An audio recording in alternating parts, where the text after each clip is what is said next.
जय जय श्री चैतन्य जय नित्यानंद।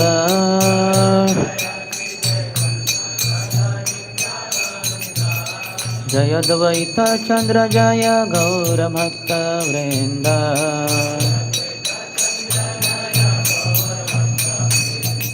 जय जय श्री चैतन्य जय नित्यानंद।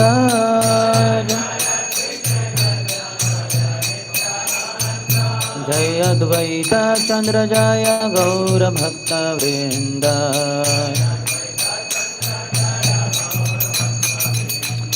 हरे कृष्ण कृष्ण कृष्ण हरे हरे, हरे राम राम राम हरे हरे।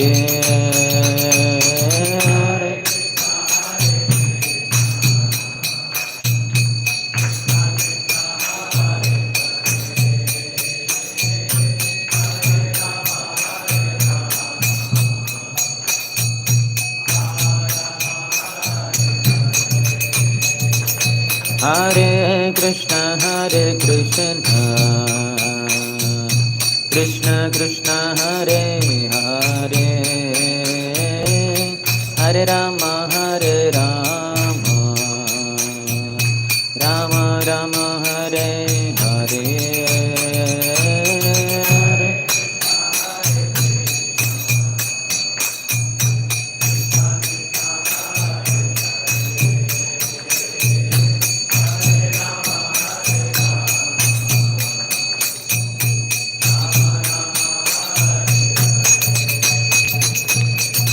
हरे कृष्ण कृष्ण कृष्ण हरे हरे, हरे राम राम राम हरे हरे।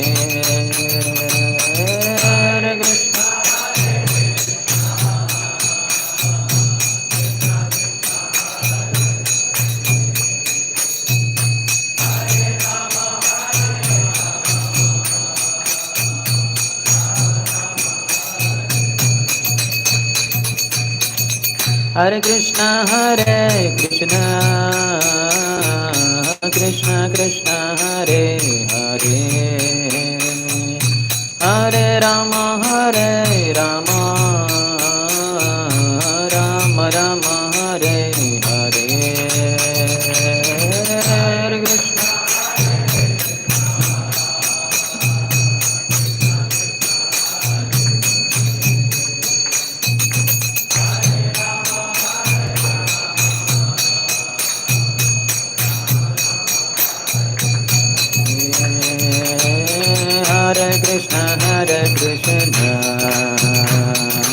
कृष्ण कृष्ण हरे हरे,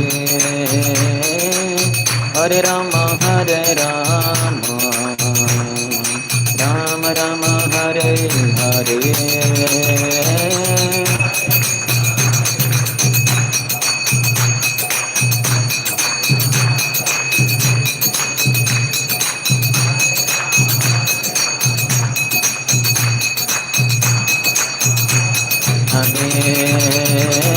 हरे कृष्ण कृष्ण कृष्ण हरे हरे, हरे राम राम राम हरे हरे।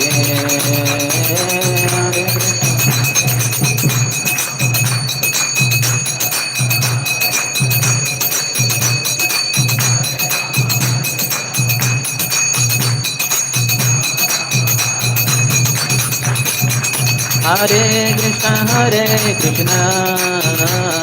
कृष्ण कृष्ण हरे हरे, हरे Ram Ram Ram Hare Hare.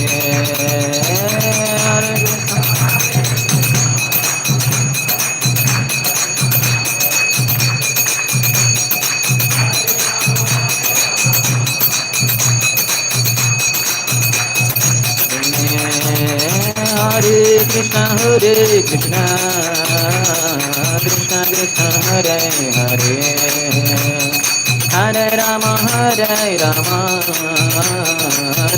Rama Hare Hare Hare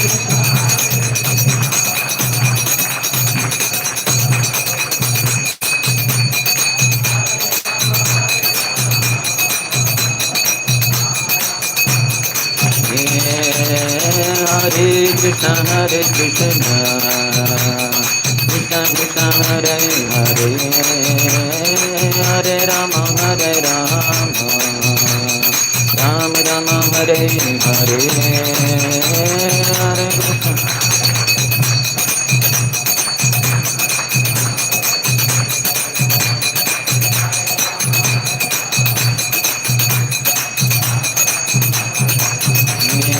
Jaya Gauranitai Gauranitai Gauranitai Jaya Gauranitai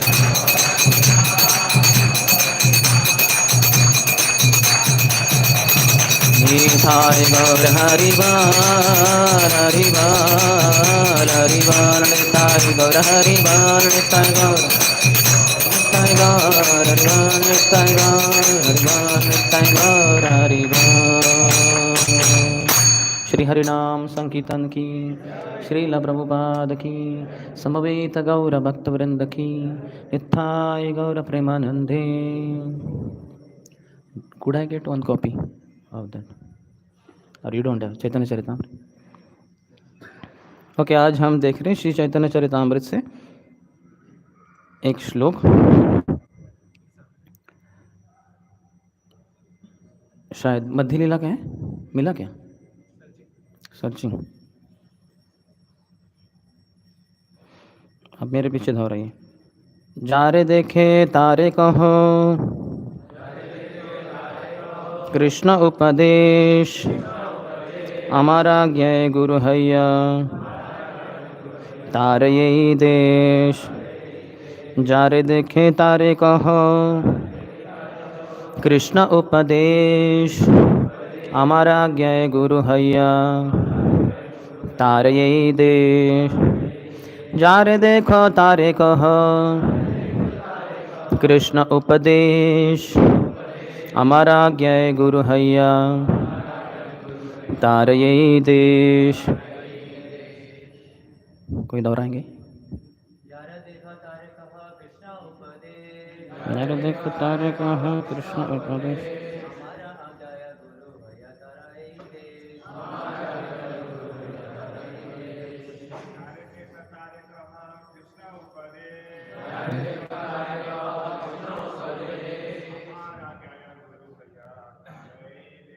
हमारा ज्ञाय गुरु हैया तारे यही देश तारे कहा कृष्ण उपदेश हमारा ज्ञाय गुरु हैया तारे यही देश तारे कहा कृष्ण उपदेश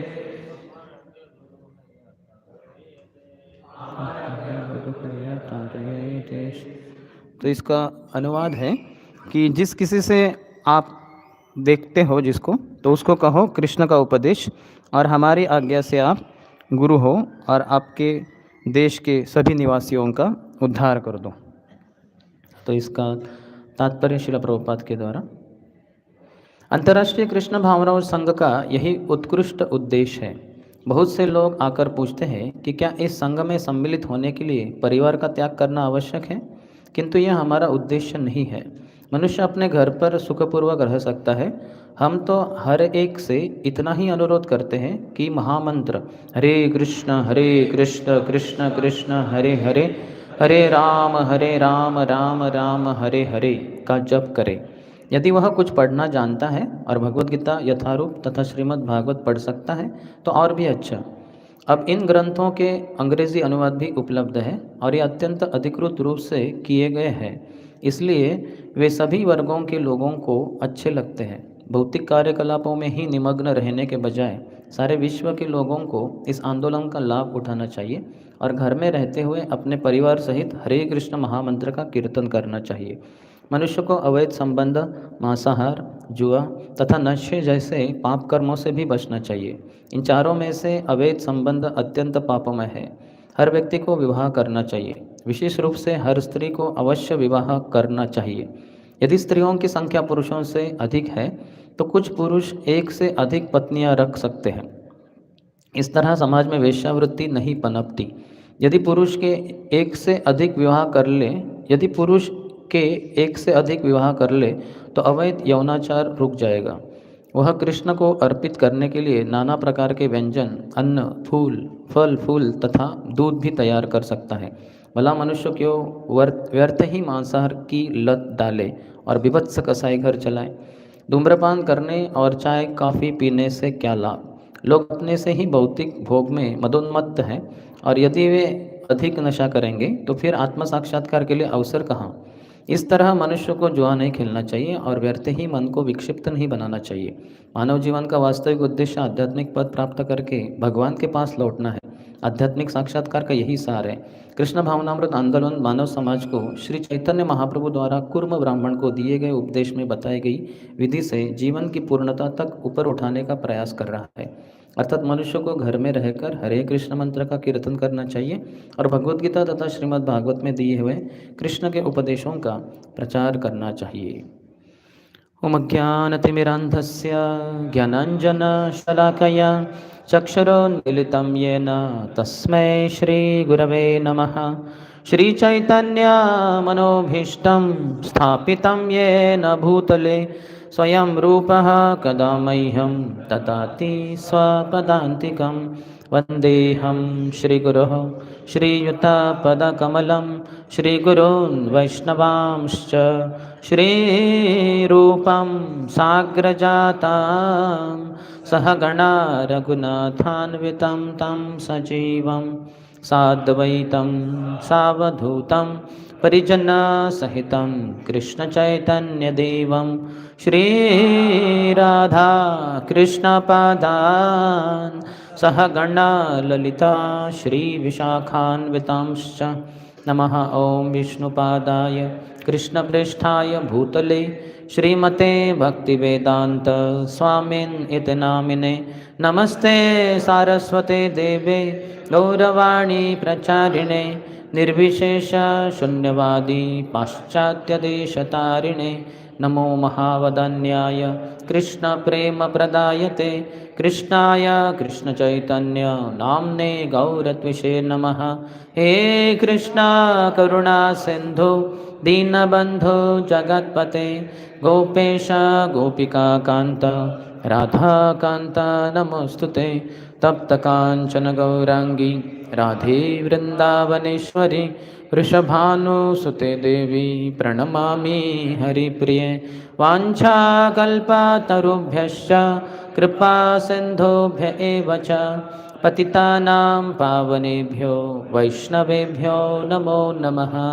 जय श्री कृष्ण चैतन्य प्रभु नित्यानंद श्री अद्वैत गदाधर श्रीवास आदि गौरभक्तवृंद। हरे कृष्णा कृष्ण कृष्ण हरे हरे हरे राम राम राम हरे हरे।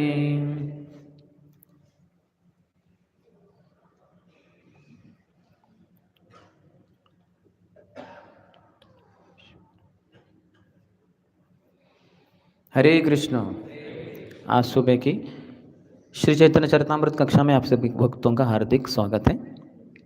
तो ये श्लोक हमने चुना है क्योंकि मुझे बताया गया था कि शायद परसों से 15 नवंबर से यहाँ जो शिल प्रभुपाद के किताबों के वितरण का मैराथन शुरू होगा, जो इस्कॉन में बड़े पैमाने पे मनाया जाता है।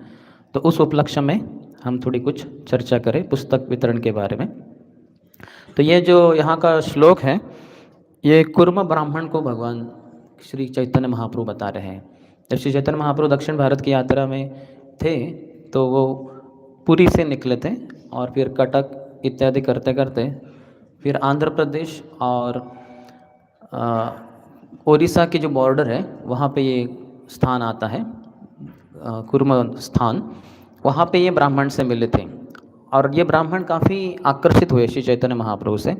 ये देख कर कि कितने अच्छे ये कृष्ण भक्ति में मदोन्मत्त हैं, तो मैं भी इसी रास्ते को आज़माना चाहता हूँ। तो उनके पीछे पीछे चलने लगे।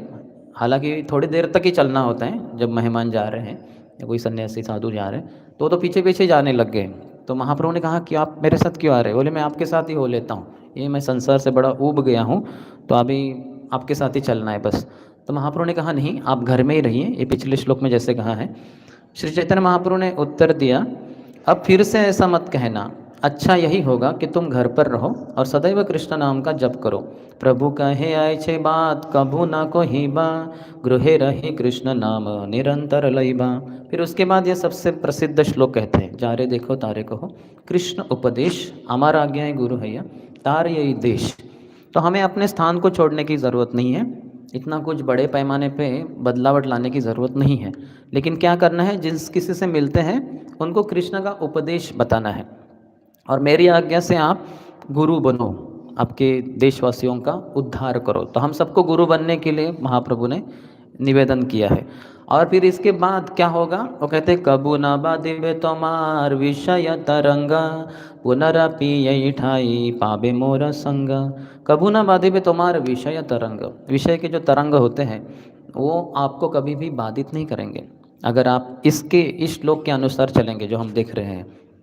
और पुनरपि यही ठाई पाबे मोर संग, इसी स्थान पे आप मुझे प्राप्त करोगे। तो जब देखेंगे हम ये वर्णन, जब चैतन्य महाप्रभु दक्षिण भारत की यात्रा करके यहाँ से तो आगे प्रस्थान किए, फिर तिरुपति, श्रीरंगम, कन्याकुमारी होते होते तिरुवनंतपुरम, फिर महाराष्ट्र में प्रवेश किए कोल्हापुर, फिर पुणे, फिर मुंबई, और फिर नासिक, त्र्यंबकेश्वर जो गोदावरी का उगम स्थान है, और फिर गोदावरी के साथ बहते, यानी गोदावरी के साथ साथ किनारे चलते चलते वो फिर से राजमुंड्री पहुंच जाते हैं, और वहाँ से ऊपर किस तरफ प्रस्थान करते। आगे वर्णन आता ही नहीं कि ये ब्राह्मण से फिर से मिले वो। तो इसका अर्थ क्या हुआ, पुनरपि यही ठाई पाबे मोर संग।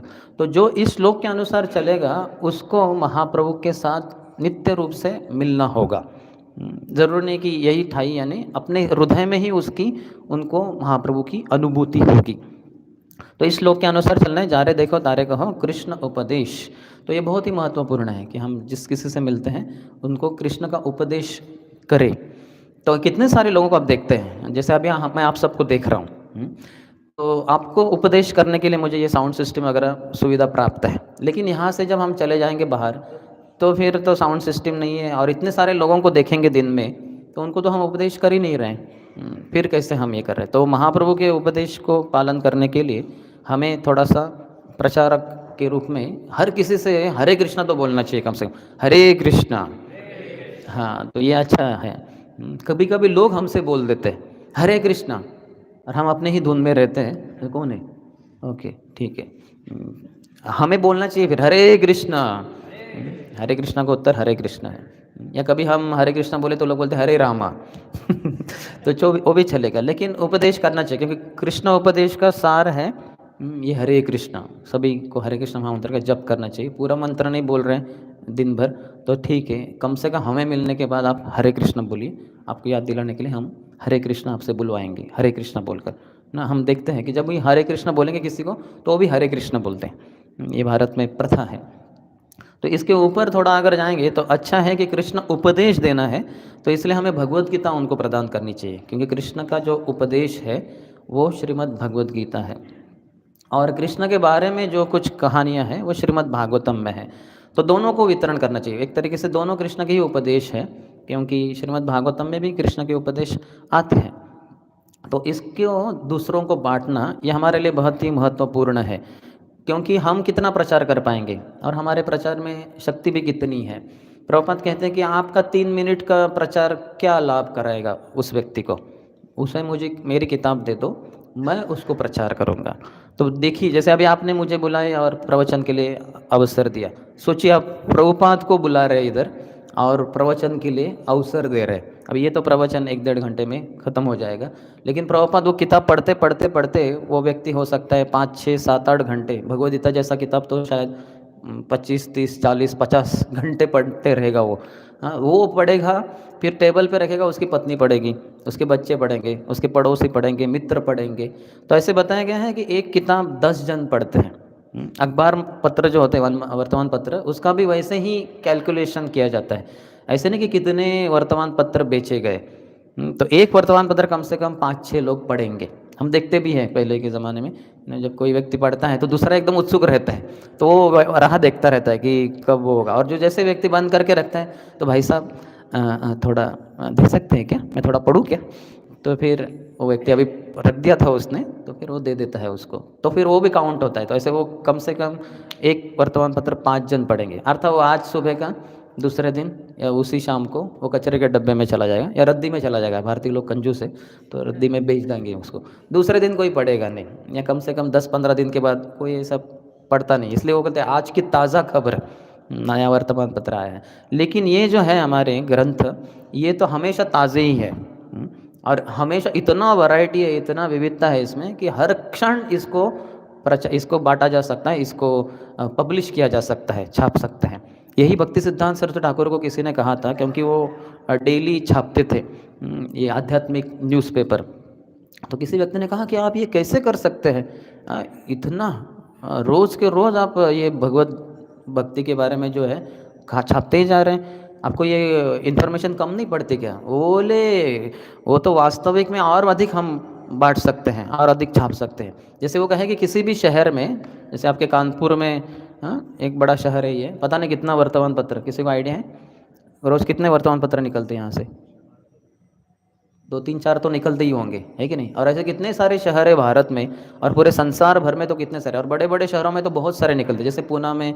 और पूरे भारत के लिए जैसे टाइम्स ऑफ इंडिया है, इंडियन एक्सप्रेस है, और फिर लोक सत्ता है, और फिर बहुत सारे हैं वैसे। महाराष्ट्र में भी कुछ है, केसरी वगैरह वगैरह, वो तो उसके ही लिए फेमस है हो। तो इस तरह से हम देख सकते हैं कि कितने हज़ारों वर्तमान पत्र डेली बेसिस पे छापे जाते हैं इस संसार में, इस भौतिक संसार की खबर के बारे में। तो आध्यात्मिक संसार तो 4 गुना अधिक बड़ा है वो, ये तो 1/4 है, वो 3/4 है, तो बहुत बड़ा है, इससे 3 गुना अधिक बड़ा है। तो उसके बारे में भक्ति सिद्धांत ठाकुर कहते हैं कि हर क्षण हम वर्तमान पत्र छाप सकते हैं आध्यात्मिक खबर के बारे में। लेकिन पढ़ेगा कौन, खरीदेगा कौन?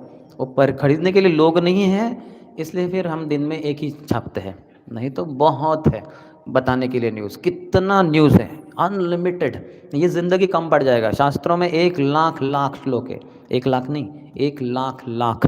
जैसे महाभारत में 1,10,000 श्लोक है, रामायण में 24,000 है, भागवतम में 18,000 है, पद्म पुराण में कुछ तो 55,000 है। तो इतने सारी जानकारी हम प्राप्त कर सकते हैं, इसमें सब कुछ है जो मानव को चाहिए। जैसे पुरुषों के और स्त्रियों के लक्षण बताए गए हैं, या किसी का कुछ मोल है शरीर पे, इधर उधर कैसे है, सब कुछ, हर ऊपर से लेकर नीचे तक लक्षण देख के, वो सब देख के, मार्क देख के पता चल सकता है इस व्यक्ति का कैसे कैरेक्टर है, ये क्या करेगा। सब कुछ बताया गया है, पुरुषों के, स्त्रियों के, उनके चलने का ढंग, सब कुछ है। ऐसा कोई है ही नहीं मालूमात करने के लिए जो बाहर जाने की ज़रूरत पड़ेगी, सब कुछ है उसमें। तो लेकिन हमें फिर थोड़े किताबें हम छापते हैं। तो प्रभुपाद ने ये किताबों के ऊपर बहुत ज़ोर दिया है कि ये किताबों को आपको बांटना है। तो ये हमारी परंपरा आती हुई है। जैसे चैतन्य महाप्रभु तो दक्षिण भारत जाके प्रचार किए वगैरह, लेकिन बाद में जो हमारे षड गोस्वामी हैं, रूप गोस्वामी, सनातन गोस्वामी, रघुनाथ दास गोस्वामी, रघुनाथ भट्ट गोस्वामी, गोपाल भट्ट गोस्वामी और जीव गोस्वामी, इन्होंने फिर बहुत सारे ग्रंथ लिखे।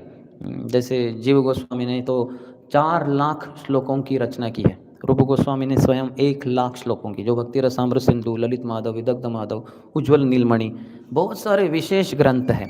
तो ये ग्रंथ जो वृंदावन में ही थे, जो आचार्यों के लिए, हमारे षड गोस्वामी के लिए उपलब्ध थे। तो वहाँ बंगाल में जानवा माता जी ने निवेदन किया जीव गोस्वामी से। ये महाप्रभु के जाने के बाद, रूप गोस्वामी के जाने के बाद, जब जीव गोस्वामी पूरे गौड़ीय मठ के, गौड़ीय संप्रदाय के जो अधिष्ठाता प्रमुख थे, तो उनको निवेदन किया गया कि कुछ क्यों ना आप ये ग्रंथों को हमारे लिए बंगाल भेजिए, क्योंकि बंगाल में सभी भक्त महाप्रभु से विरह महसूस कर रहे हैं, और अभी एक के बाद वो शरीर छोड़ते जा रहे हैं। यहाँ के भक्तों को कुछ ज़्यादा जानकारी नहीं है, तो आप भेजिए। तो फिर 3 जो उनके शिक्षा शिष्य थे, श्रीनिवास आचार्य, नरोत्तम दास ठाकुर महाशय और श्यामानंद पंडित, इन तीनों को नियुक्त किया गया जीव गोस्वामी के द्वारा कि चाहिए इन ग्रंथों को लेके जाइए। बड़ी लंबी कथा है, लेकिन वो जाते हैं, बीच में वो चोरी किए जाते हैं, तो श्रीनिवास आचार्य रह के वो राजा के पास से उसको वापस लेते हैं और फिर ये ग्रंथ जाते हैं बंगाल में और जानवा माता जी और सभी भक्तों को ये प्राप्त होते हैं। उसके कॉपीज़ बनाए जाते हैं। उन दिनों में ऐसे प्रिंटिंग वगैरह कुछ था नहीं, हस्तलिखित थे सब ग्रंथ। और किसी को चाहिए एक कॉपी तो उनको पूरा वो लिख के लेना पड़ेगा। ब्राह्मण होते थे स्क्राइब्स, तो वो उसको फिर जैसा है वैसा अपनी सुंदर हैंडराइटिंग में उसको लिखते थे। कितना समय लगेगा, इतना मोटा बुक है, उसको लिखने में कितना समय। फिर ये होने के बाद एक कॉपी बन गई उस व्यक्ति के लिए और उसके साथ कुछ वो शेयर करेगा कुछ अन्यों के लिए। कितना मुश्किल था उन दिनों में। आज के तारीख में कितना आसान है। हमारे मंदिर में पता नहीं कितने होंगे श्रीमद् भागवतम के, कितने सारे हिंदी में सेट होंगे, इंग्लिश में भी बहुत सारे होंगे। जिसको चाहिए ये क्लास के बाद तुरंत जाके ले सकते हैं। कुछ देरी होगी ही नहीं, बस लक्ष्मी देना है और तुरंत लेना है। और आजकल तो लक्ष्मी देने का भी वो निकालने की वगैरह जरूरत नहीं, बस बटन दबाने हैं। कुछ बटन भी नहीं, वो तो आजकल तो बस टच पैड को दबाना है, टच स्क्रीन। तो इस तरह से कितना आसान हो गया है। भक्तिविनोद ठाकुर को श्री चैतन्य चरितामृत पढ़ने के लिए 8 साल ढूंढना पड़ा। कहाँ है श्री चैतन्य चरितामृत, मिल ही नहीं रहा था ही नहीं। फिर बहुत 8 साल के अथक परिश्रम के बाद एक कॉपी मिली, फिर वो उसको पढ़ पाए। तो कितना मुश्किल था उन दिनों में और आज कितना आसान हो गया है। फिर ये जब चलता था उन दिनों में, तो वो जब जाते थे पुस्तक वितरण करते थे। ये कॉपी वितरण यानी क्या, कॉपी बना के फिर वो वितरित हो गया, तो उसकी स्कोर्स भेजे जाते थे ये तीनों के द्वारा जीव गोस्वामी को वृंदावन में, कि आज का स्कोर इतना है। तो वो तो बहुत ही छोटा रहता था। 4 अभी महाबुक तो नहीं बोलेंगे, वो 4 श्री चैतन्य चरितामृत, 2 भक्ति रसामृत सिंधु, ऐसे ऐसे। तो वो स्कोर्स भेजे जाते थे। तो प्रभुपाद के भी आज देखते हैं हम संस्था में इसी को हम पालन कर रहे हैं। स्कोर्स जो है उसको अनाउंस करते हैं भगवान की प्रसन्नता के लिए। फिर बाद में भक्तिविनोद ठाकुर ने भी बहुत किताबें छापी। उन्होंने 100 से अधिक ग्रंथ लिखे भक्तिविनोद ठाकुर ने, जैसे जैव धर्म इत्यादि। और फिर उसका वितरण भी करते थे। और 1896 में उन्होंने life and प्रिसेप्ट्स of Shri Chaitanya Mahaprabhu, ये जो ग्रंथ लिखा था, वो उन्होंने मैगिल यूनिवर्सिटी में कनाडा में भेज दिया, अर्थात दुनिया भर में भेज दिया अलग अलग जगह पे। और फिर उसमें उन्होंने लिखा था कि बहुत जल्दी ही वो श्री चैतन्य महाप्रभु के सेना के सरसेनापति आने वाले हैं, जो पूरे संसार में कृष्ण भावनामृत का प्रचार प्रसार करेंगे। तो ये जब उन्होंने लिखा था 1896 में, तब और उन्होंने एक भी और लिखा है जैव धर्म में, कि वो ऐसा प्रचार करेंगे कि उसको कोई पाबंदी नहीं कर पाएगा, बिना पाबंदी, यानी उसको कुछ रोक टोक नहीं आएगी। वो अनरिस्ट्रिक्टेडली, इंग्लिश शब्द है उसको, कोई रोक टोक नहीं, उसको बाधा नहीं कर पाएगा कोई। तो अभी प्रभुपाद को आना है और पूरे संसार भर में प्रचार करना है, तो कैसे कर सकते हैं, क्योंकि हवाई जहाज है ही नहीं। तो करीबन 1903 में राइट ब्रदर्स को भगवान कृष्णा ने राइट बुद्धि दी कि कैसे हवाई जहाज बनाया जाता है। अर्थात उस दिनों में बहुत ही प्रिलिमिनरी बेसिस पर था, बहुत ही छोटा अलग प्रकार का था वो, लेकिन धीरे धीरे वो बढ़ता गया। और बराबर 1966 में वगैरह जब प्रभुपाद को ज़रूरत पड़ी अनरिस्ट्रिक्टेडली पूरे संसार भर में प्रचार प्रसार करने की, तो वो विमान पूरा अच्छे तरह से बन गया था तब तक। तो देख सकते हैं एक आचार्य की वाणी के अनुसार कैसे भौतिकवादी व्यक्ति को भी भगवान प्रेरणा देते हैं, जिससे कि उनके प्रचार में कुछ बाधा ना आए। तो भक्तिविनोद ठाकुर खुद वो किताबें बहुत सारे पब्लिश किए और बांटते भी थे वो। और उसके अलावा उन्होंने अपने जो विशेष शिष्य है भक्ति सिद्धांत सरस्वती ठाकुर, उनको, वो बिमला प्रसाद थे 11 साल के, वो 11 साल के बिमला प्रसाद को भक्तिविनोद ठाकुर ने प्रिंटिंग प्रेस, कैसे वो जो मशीन होता है उसको कैसे छापते हैं किताब को, वो पूरा सिखा दिया था। ऐसा कुछ भी अंग नहीं था प्रिंटिंग प्रेस मशीन का जिसके द्वारा किताब छापने का ज्ञान बिमला प्रसाद को 11 साल की उम्र में नहीं था। पूरा उसको खोल के ओवरऑलिंग करके सब छापना सब कुछ उनको पता था, 11 साल की उम्र में ये सिखाया था। देखिए कितने हमारे आचार्य विशेष है। और वही भक्ति सिद्धांत ठाकुर जो 64 गौड़िया मठ स्थापन किए, उसमें से काफ़ी सारे गौड़िया मठ में उन्होंने उधर ही प्रिंटिंग प्रेस अंदर ही रहता था। भगवान के जैसे भी ये विग्रह है सामने, तो बस उधर ही थोड़ा कोने में उसी मंदिर हॉल में या थोड़ा बाहर जाने के बाद उधर प्रिंटिंग प्रेस रहता था, जिसमें आवाज़ आता है खट खट ठक ठक, हम देखते हो। तो लोग बाहर आते थे, वो ये क्या है इधर, बोलते ये हमारा प्रिंटिंग प्रेस है, हमारे आध्यात्मिक किताबें छापी जाती है। तो लोग बड़ा हक्का बक्का रह जाते थे, हाँ एक बार मंदिर हॉल में प्रिंटिंग प्रेस, इधर किताबें छाप रहे हैं लोग। तो ऐसे भक्तिविनोद ठाकुर बहुत रिवोल्यूशनरी थे, क्रांतिकारी थे। उसी तरह से उन्होंने जो गौड़िया मठ का लोगो आज भी देखेंगे हम, लोगो जो है उसमें प्रिंटिंग प्रेस का भी चिन्ह है, वो पिक्चर है उसका, बहुत बड़ा लोगो है वो, यानी उसके बहुत सारे अंग है, उसमें मृदंग करताल वगैरह, बहुत तिलक वगैरह ये सब है, और प्रिंटिंग प्रेस का मशीन भी है उसमें। सोचिए कितने रिवोल्यूशनरी क्रांतिकारी आचार्य हैं भक्ति सिद्धांत सरस्वती ठाकुर। और पूरे बंगाल भर में सिर्फ दो ही लोगों के पास कार थी। एक तो बंगाल के गवर्नर, राज्यपाल, वो तो बड़ा व्यक्ति है, बड़ा अमीर है, और दूसरे किसी के पास भी कार नहीं थी, इतनी वो महंगी है। लेकिन एक ही व्यक्ति के पास थी, दूसरा वो है भक्ति सिद्धांत सरस्वती ठाकुर। नहीं, सन्यासी है और उनकी कार है। और क्या करते थे, कार में बैठते थे, बुक्स को भर के लेके जाते थे गांव गांव। तो गांव में जब कार आती थी तो सब बच्चे, स्त्रियां वगैरह सब भागती थी, car car car car car, है ना, और गाड़ी गाड़ी गाड़ी, है ना, चार फोर व्हीलर। और फिर जैसे ही गाड़ी रुक जाती थी तो सब वो गाड़ी को हाथ लगाते थे, कितना स्मूथ है, क्या कलर है, ग्लास है। और फिर दरवाज़ा खुलता था, भक्तिनाथ ठाकुर जो सन्यासी के वेश में वो बाहर आते थे, बड़े लंबे चौड़े। लोग देखते हैं सन्यासी आया, और कोई है क्या ये शायद पैसेंजर हो गए, ड्राइवर को नहीं, यही ड्राइवर है शायद। तो दंग रह जाते थे। फिर भक्तिनाथ ठाकुर सब किताबें लाते थे, ऊपर रखते थे, किताब कार के ऊपर, बोलते थे आध्यात्मिक ग्रंथ हैं, भगवगीता इत्यादि, तो आप इनको ले लीजिए, खरीद लीजिए वगैरह। तो लोग दंग रह जाते थे, कार में सन्यासी है, सन्यासी किताबें लाया है, बोल रहे खरीद लो। फिर वो पूरा जो कार के ऊपर ध्यान था वो किताबों के ऊपर जाता था उन लोगों का, कि अच्छा ये विशेष इसमें बुक्स है, कार नहीं है। कार बेचने के लिए नहीं आए, वैसे भी खरीदने के लिए किसी के पास पैसा ही नहीं था। तो हम देख सकते हैं कितने रिवोल्यूशनरी है भक्तिनाथ ठाकुर। और फिर वही भक्तिनाथ ठाकुर ने 1936 में, प्रभुपाद को दो ही आदेश मिले। एक तो 1922 में पहली मुलाकात में, कि तुम नौजवान और पढ़े लिखे हो, क्यों ना चैतन्य महाप्रभु के आंदोलन का पूरे दुनिया भर में अंग्रेजी भाषा में प्रचार प्रसार करो। तो उसके कारण उसका आउटकम क्या है, इस्कॉन। ये चैतन्य महाप्रभु के संस्था का पूरे दुनिया भर में अंग्रेजी भाषा में प्रचार विशेषता करने के लिए ये इस्कॉन छापा, ये इस्कॉन को स्थापना किया प्रभुपाद ने। और दूसरा उपदेश उनको 1936 में मिला, राधा कुंड के तट पर, जब प्रभुपाद गए थे, वो जो परिक्रमा होती है कार्तिक महीने की, तो उसमें वो गए थे और अपने गुरु महाराज के साथ राधा कुंड की परिक्रमा कर रहे थे। उनका छोटा बच्चा भी था उनके साथ। और फिर करते करते करते भक्तिनाथ ठाकुर अपने हृदय की बात उनको बता रहे थे, कि कैसे ये हमने, ये जो बाग बाजार का मंदिर था वो एक सिंपल गौड़िया मठ था। तो मेरे एक गृहस्थ शिष्य ने अपने जीवन की सभी पूंजी को पूरा बेच कर, यहाँ तक कि अपने पत्नी की साड़ियों को भी बेच दिया उन्होंने, बस उनके लिए एक दो साड़ी, एक पहनने के लिए, एक शायद एक के लिए, अपना रहता हुआ घर भी बेच दिया। और वो सब जो पूंजी, तो बहुत बड़ी पूंजी से इन्होंने ये मार्बल का, संगमरमर का ये मंदिर बनवाया गौड़िया मठ के लिए बाग बाजार में। और यहाँ फिर ये ब्रह्मचारी सन्यासी जो सीनियर थे, वो उनके झगड़े होने लग गए, क्योंकि जो अभी आ गया मंदिर, रूम्स है ब्रह्मचारियों के लिए, सन्यासियों के लिए, तो जैसे फर्स्ट कम फर्स्ट सर्व, ऐसे ऐसे आ गए वो, उन्होंने अपना डाल दिया सामान। और फिर जो सीनियर ब्रह्मचारी सन्यासी थे, बोले चल बाहर, यहाँ से निकलो। बोले नहीं, हम आए हैं इधर।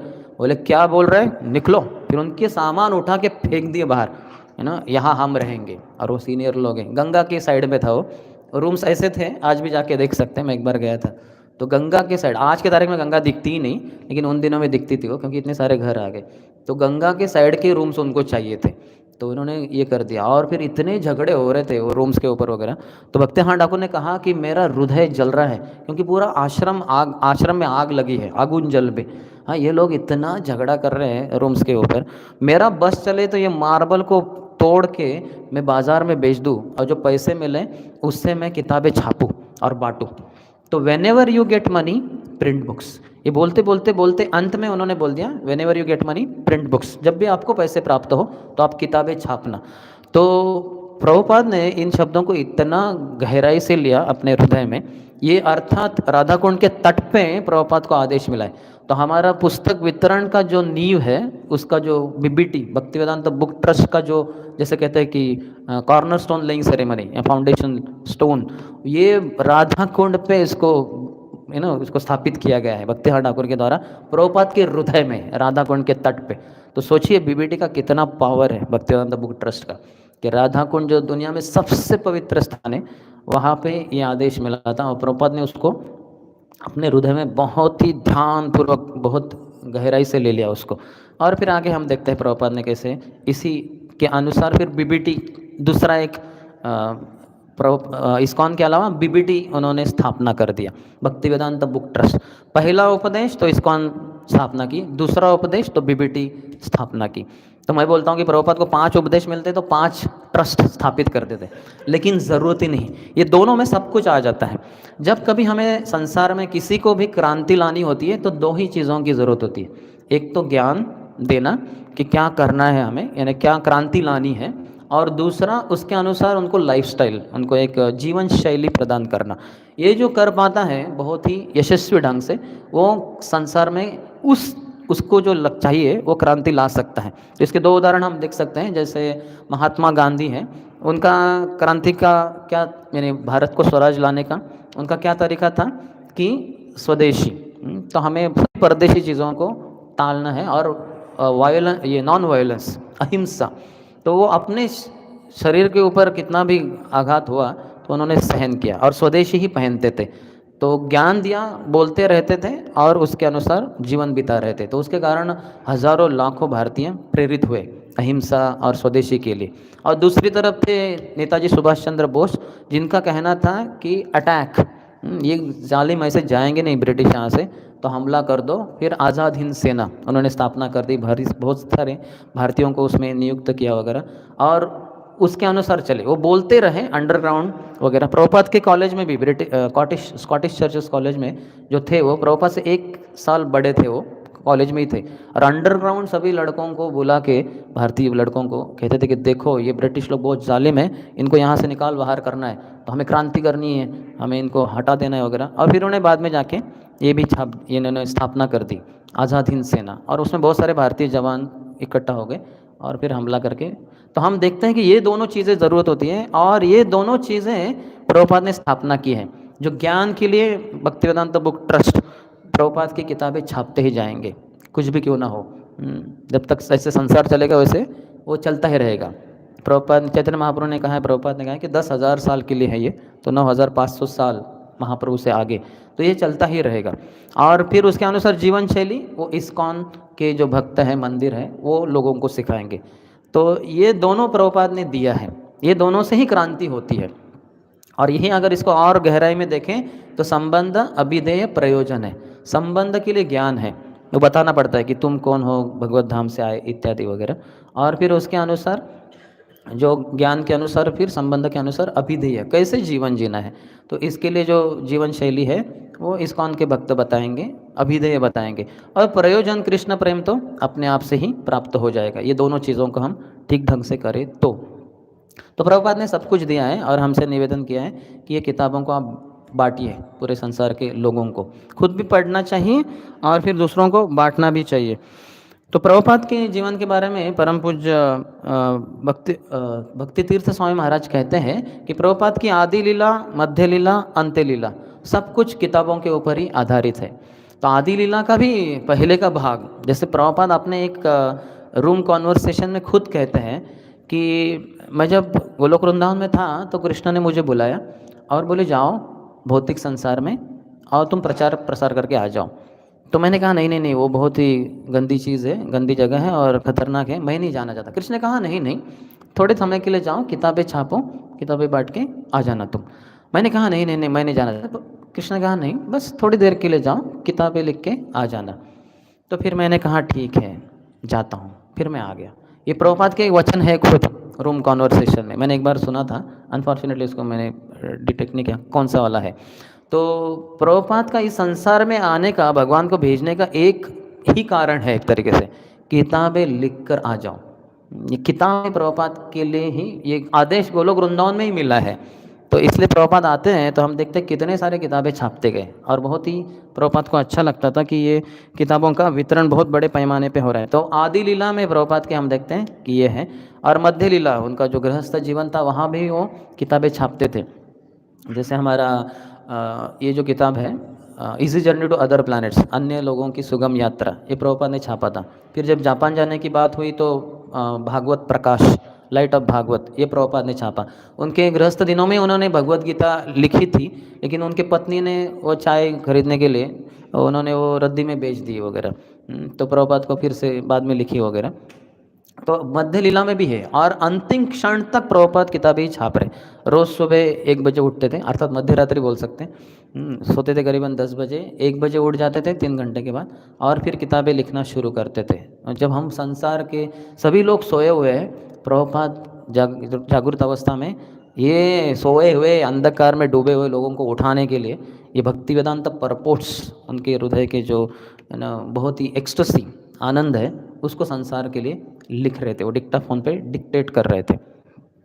और फिर अंतिम क्षण तक हम देखते हैं, जैसे 14 नवंबर 1977 को प्रभुपाद ने शरीर छोड़ दिया, तो वहाँ भी वो जो करीबन लास्ट के 1-2 महीने बेड रिडन थे, बिस्तर पे ही थे, वो कुछ कर नहीं पाते थे, तो वहाँ पे भी वो भक्तिवेदांत परपोर्ट्स दे ही रहे हैं। हम आपने देखा होगा you are ever well wisher movie में कि प्रभुपाद लेटे ही हुए हैं, हाथ पाँव कुछ नहीं हिला सकते, लेकिन एक ही चीज़ हिल रहा है, उनके ओठ, और उसमें वो भक्तिवेदांत परपोर्ट्स दे रहे हैं। कोई भक्त ने वो पकड़ा हुआ है डिक्टाफोन उनके मुंह के बाजू में, आवाज़ बहुत धीमी है लेकिन क्लियर है, स्पष्ट है। प्रभुपाद की चेतना कभी इधर उधर गई ही नहीं, बराबर वो कृष्ण के ऊपर ही थी। और कोई जयद्वत महाराज अन्य कोई वो संस्कृत टेक्स्ट पढ़ते थे और फिर प्रभुपाद अनुवाद बताते थे और तात्पर्य बताते थे। ये 13वां जो अध्याय है दशम स्कंद का, तब तक प्रभुपाद ने अपने भक्ति वेदांत तात्पर्य दी है। अर्थात उसके पहले ही उन्होंने तीसरे चौथे स्कंद के बाद पूरा कृष्ण किताब भी दिया, ये सोचकर कि शायद मैं दशम स्कंद के अनुवाद तक रहने पाऊँ।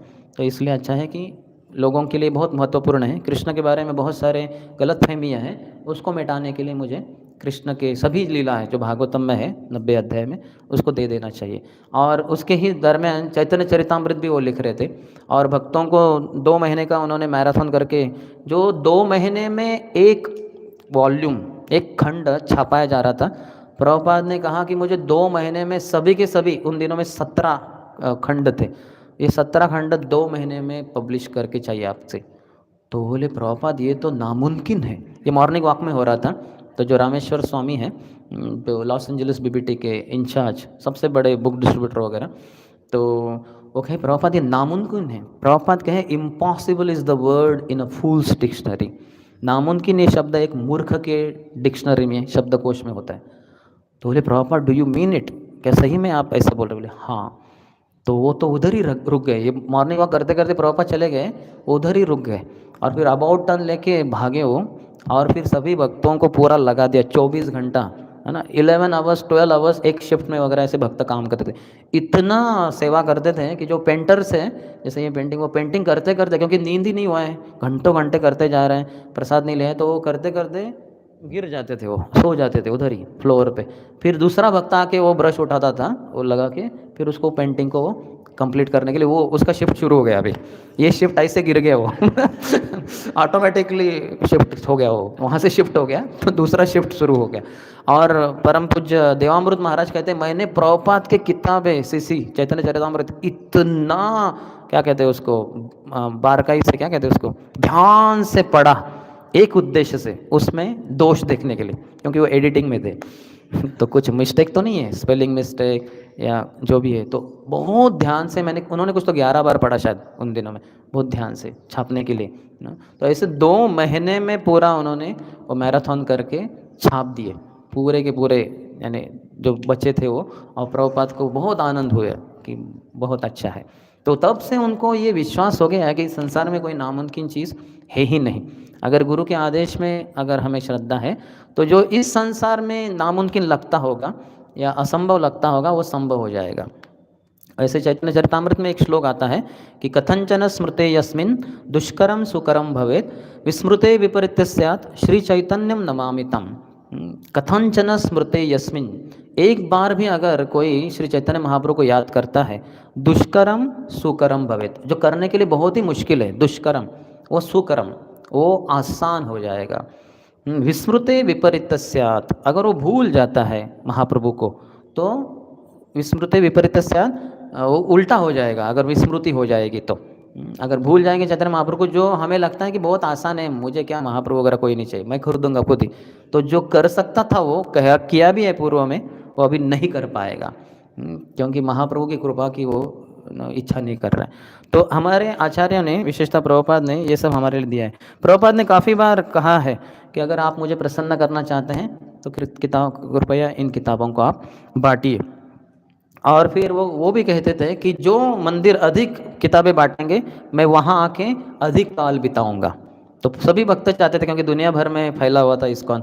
प्रभुपाद का संग इतना आसान नहीं था, क्योंकि इतने सारे सेंटर बढ़ते ही जा रहे, ये सेंटर गए वो सेंटर गए, देश बदलते गए प्रभुपाद, कॉन्टिनेंट्स बदलते गए, तो हमारे मंदिर कैसे आएंगे। तो प्रभुपाद ने बोल दिया आऊँगा, ज़्यादा रहूँगा अगर आप अधिक सबसे अधिक किताबें बांटेंगे तो इतना जंग लग गया भक्तों में, इतना कड़ी। एक एक उसके अगर उदाहरण सुनाएंगे तो आपके रोमांच खड़े हो जाएंगे।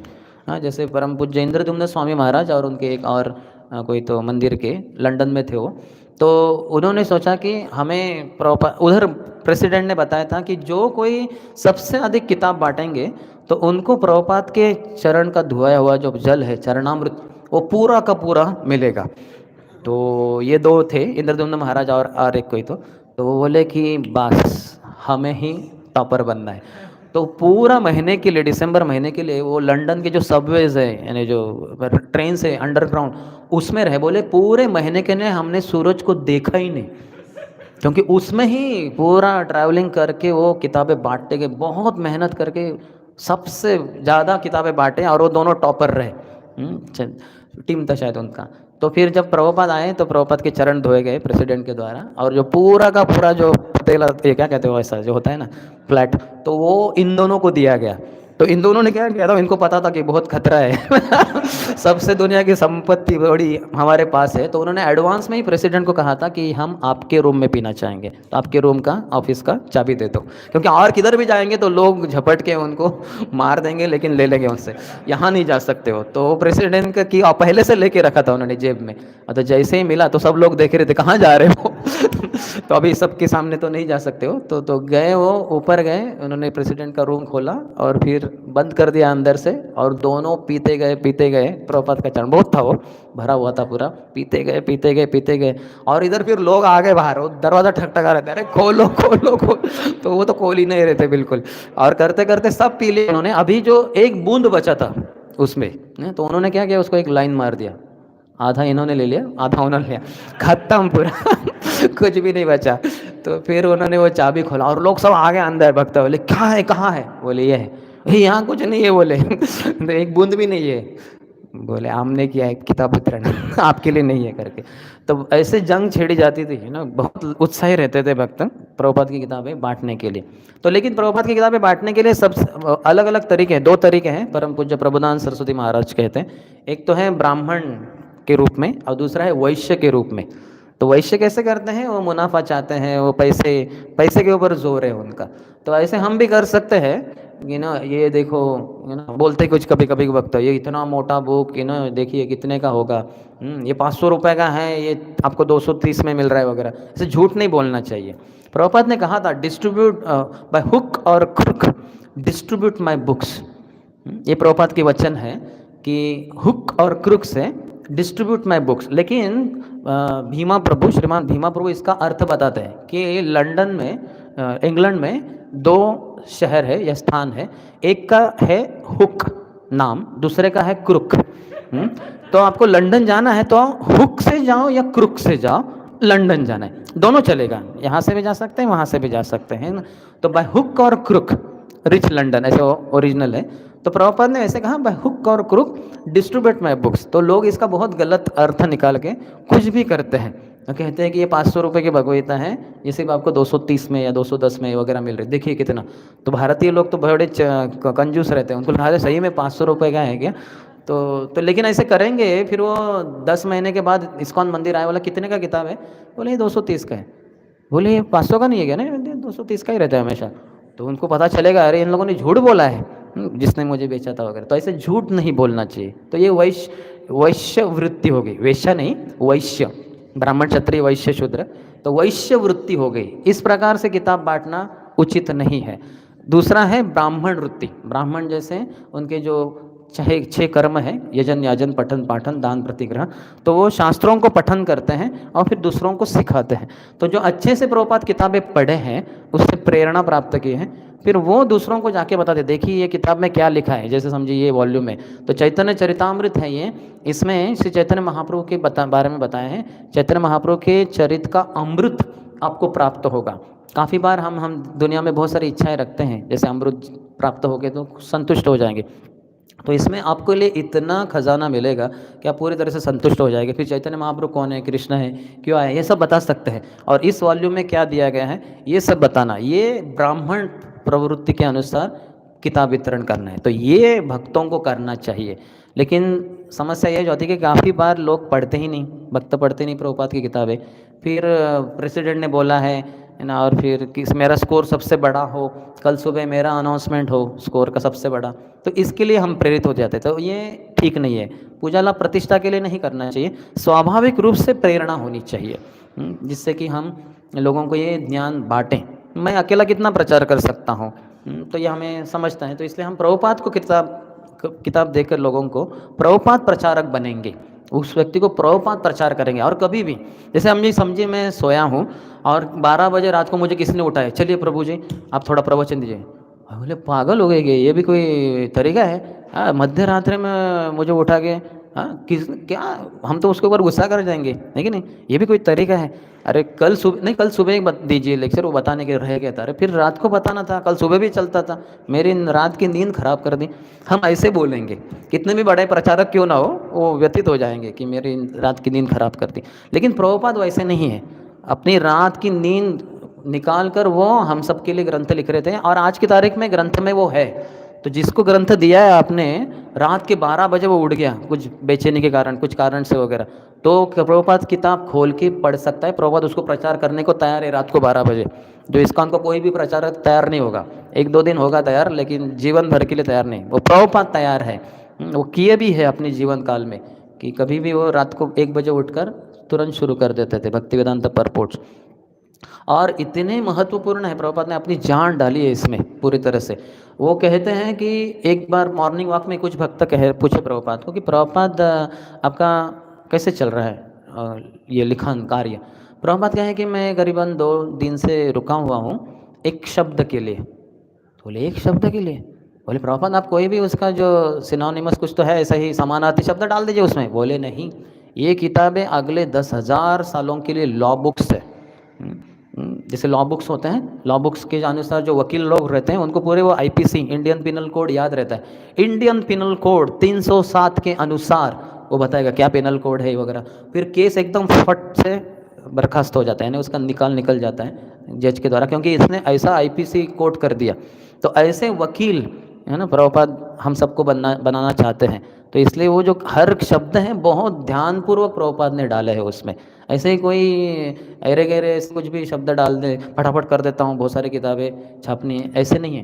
प्रभुपाद ने बहुत अपनी दिलो जान से किया है। यहाँ तक कि प्रभुपाद कहे कि मैंने नहीं लिखी ये किताबें, कृष्ण ने लिखी है। तो जब रिपोर्टर पूछे कि कृष्णा ने लिखी है, इसका क्या मतलब है, उसको समझा ही नहीं, कृष्णा कैसे, भगवान कैसे आके लिखेंगे। तो एक इस्कॉन के बड़े लीडर थे, उन्होंने कहा हाँ इसका मतलब यह है कि कृष्णा ने ये डिक्टेट किए हृदय से परमात्मा के रूप में, और फिर हमारे स्वामी जी ने लिखा।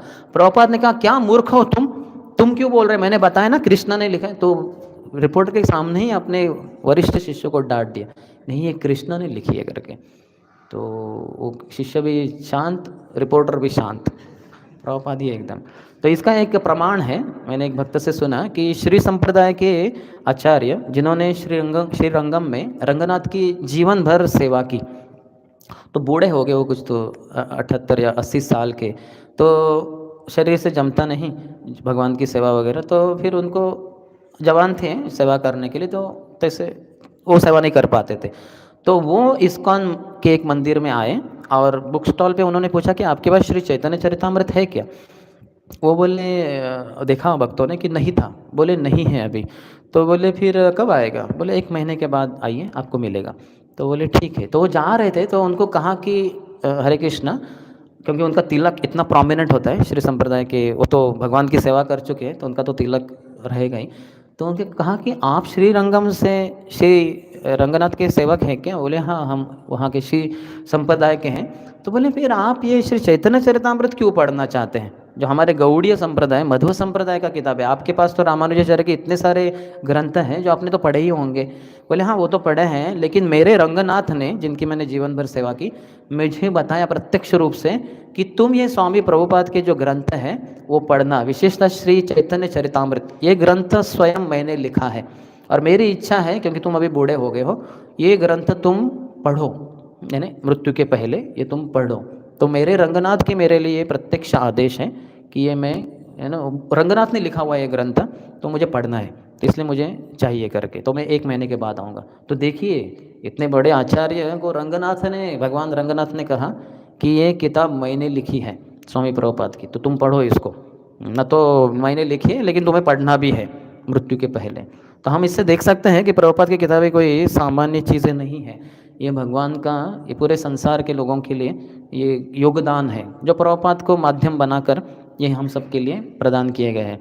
तो हमें ये किताबों को ये डीटीज़ के रूप में हम इसको रख सकते हैं ना। जैसे हमारे यहाँ अर्चा विग्रह है, तो यहाँ से ब्राह्मण जो है वही जा सकते हैं जिनकी ब्राह्मण दीक्षा हुई है, और ब्राह्मण जो बहुत सारे होंगे दीक्षा लेने वाले भी, उनमें भी जिनका शेड्यूल में नाम है वही जा सकते हैं, बाकी सब ऐसे ही हर बार नहीं जा सकते। और जाना है तो बहुत सारे फिर स्नान करना होगा और तिलक लगाना है, फ्रेश कपड़े पहनने वगैरह, बहुत कुछ नियम है उसके अंदर जाने के लिए। लेकिन प्रभुपाद की किताबें ऐसे अर्चा विग्रह है जो हम अगर प्रवास कर रहे हैं और समझिए आपके पास भगवान का फोटो नहीं है, कुछ खाने के लिए नहीं तो फल खरीद लिए, वो अर्पण करने हैं, फोटो भी नहीं है, तो प्रभुपाद का किताब कोई भी किताब हो उसको आप रख के उसके सामने वो फल रख के नमो ब्राह्मण देवाय गो ब्राह्मण हिताय च जगदिताय कृष्णाय गोविंदाय नमो ऐसे बोल के उसको अर्पण कर सकते हैं और उसको प्रसाद के रूप में ग्रहण कर सकते हैं, क्योंकि प्रभुपाद के ग्रंथ ये डीटीज़ है, ये अर्चा विग्रह है, और इतने करुणा वाले अर्चा विग्रह है कि ये जो विग्रहों के बारे में हमने बताया कि कितने कड़क नियम है, इतने आसानी से अंदर कोई जा नहीं सकता, ब्राह्मण भी नहीं जा सकता। लेकिन प्रभुपाद के ये अर्चा विग्रह भगवान से अभिन्न, ये किसी भी दुर्दैव जो व्यक्ति है उसके हाथ में जाने के लिए तैयार है। शराबे के हाथ में भी हम उसको दे सकते हैं, जो मांस मच्छी खा रहा है उसके भी हाथ में दे सकते हैं। एक बार मैं प्रवास कर रहा था ट्रेन में, तो मैं जा रहा था, हर किसी को दिखा रहा था और बांट रहा था किताबें, तो साइड लो अपर पे एक व्यक्ति बैठा था, तो वो कुछ तो मांस खा रहा था राइस में वगैरह, तो उसके हाथ में था, तो मैं करते करते बराबर उसी समय उसके पास पहुंच गया, बोले सर है ना मैं इस्कॉन से आया हूँ और ये किताब वगैरह, तो वो इतना उसको बुरा लगा कि अरे साधु सामने आया है और वो उसके हाथ में ही था वो मांस का टुकड़ा, और वो मुंह के पास ही लेके गया था, तब भी मैंने दिखाया, तो उसको एकदम ये हुआ, बोले कि मैं सर ऐसे खा रहा हूँ। बोले चिंता की बात नहीं, मैंने कहा कि आप लेफ्ट हैंड से देख सकते हैं, लेफ्ट हैंड से देख सकते हैं ना, चिंता मत कीजिए, लीजिए। तो फिर उसने लेफ्ट हैंड से देखा, उसने तुरंत उसको नीचे रख दिया कि उसको बहुत बुरा लग रहा था, तो उसने देखा वगैरह, तो मैंने बता रहा था मैं ऐसे ऐसे ऐसा है करके, तो वो अच्छा व्यक्ति था बहुत ही, तो फिर मैंने कहा कि आप ले सकते हैं करके, तो उन्होंने पैसे दे के ले भी लिया। तो इतने दयालु हैं ये पुस्तकों के रूप में भगवान, ये अर्चा विग्रह इस रूप में कि किसी भी व्यक्ति के पास जा सकते, कितना भी वो गया गुजरा क्यों ना हो, शराबी हो या वेश्यावृत्ति कर रहा हो, कोई भी हो, हर किसी को हाथ में हम दे सकते हैं। और इसके लिए सबसे महत्वपूर्ण है उसके हाथ में देना, जैसे ही स्पर्श करेगा तो उसको बहुत लाभ होगा, उसका पूरा अंदर का जो सिस्टम है ना जो चल रहा है सब, वो सब बदलेगा, फटाफट फटाफट बदलेगा, आपको समझ में नहीं आएगा। जैसे परम पूज्य देवामृत महाराज जब श्री राधा गोपीनाथ मंदिर मुंबई आए थे, उनके भागवतम में मैं अटेंड कर रहा था, तो महाराज बता रहे थे कि मैंने सुना, क्योंकि वो मैराथन का मन था, मैंने सुना यहाँ के ब्रह्मचारी रोज़ दादर रेलवे स्टेशन पे जाते हैं। मुंबई का एक सबसे बड़ा ये स्टेशन है जिसमें ईस्टर्न सेंट्रल लाइन और वेस्टर्न लाइन दोनों साथ में आते हैं, दोनों ट्रेन्स वहाँ का उसका वो सेंटर है, तो वो दादर में सबसे बड़ा भीड़ रहता है, लाखों प्रवासी उधर रहते हैं। तो फिर मैंने सुना कि बहुत ये उत्साही रहते ब्रह्मचारी, दादर स्टेशन पे गए थे, किताब वितरण वगैरह वगैरह, तो मुझसे रहा नहीं गया, इतने दिनों से सुन रहा था, मैंने सोचा चलो मैं भी जाता हूँ। तो फिर मैंने ब्रह्मचारियों को कहा कि चलो मुझे लेके चलो, मुझे भी आना है दादर रेलवे स्टेशन पे, कैसे आप पुस्तक वितरण करते देखना है। तो मैं जाने लगा, तो परम पूज्य राधानाथ महाराज ने भी देखा कि मैं जा रहा हूँ, तो बोले ठीक है मैं भी आ लेता हूँ आपके साथ, आपका संग मिलेगा, तो वो भी आ गए, तो हम दोनों गए थे। तो हमने क्या देखा, महाराज बता रहे थे प्रवचन में भागवतम में, हमने देखा कि वो बुक स्टॉल जो था दादर रेलवे स्टेशन पे जो ब्रह्मचारी लगाए थे, वहाँ जानवरों को मानव जन्म का पूरा गारंटी मिल रहा था, मानव जन्म दिए जा रहे थे उधर। और फिर उन्होंने एक्सप्लेन किया कि कैसे जो लोग पाप कर्म करते हैं तो वो तो नरक ही जाने वाले हैं और बाद में जानवरों का जीवन मिल रहा है, लेकिन उनके हाथ में प्रभुपाद की किताबें दी जा रही थी ये भक्तों के द्वारा, और उसको स्पर्श करके ये लोगों को उधर ही तत्क्षण अगले मानव जन्म का पूरा वो गारंटी मिल रहा था। यानी मानव जन्म फिक्स है, कोई भी प्रभुपाद की किताब को हाथ लगेगा लगाएगा, कितना भी पापी से पापी क्यों ना हो, उसका अगला जन्म मानव का होगा।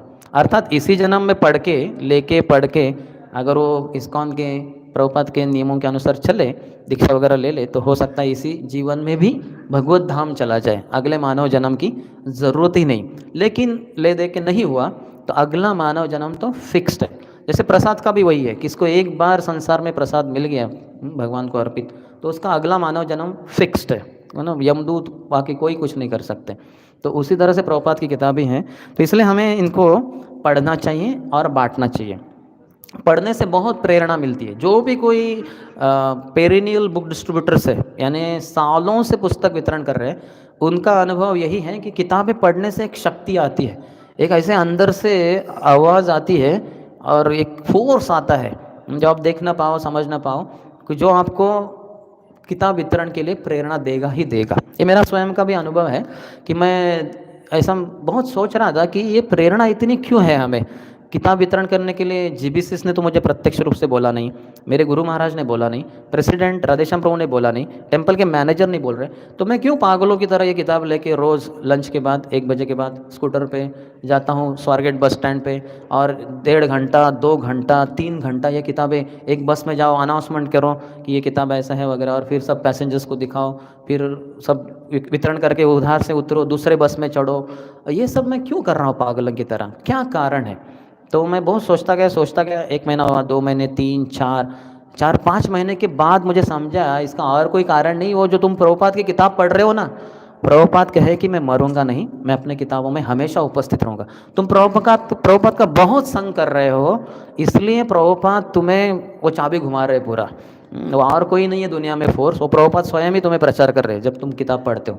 तब मुझे समझा कि हाँ सही यही है, क्योंकि बाहर से तो कोई है ही नहीं जो मेरे पीछे पड़ा है और कहा कि पुस्तक वितरण करो। तो अगर आप प्रभुपाद की किताब पढ़ेंगे, ऑटोमेटिकली आप पुस्तक वितरण के लिए प्रेरित हो जाओगे।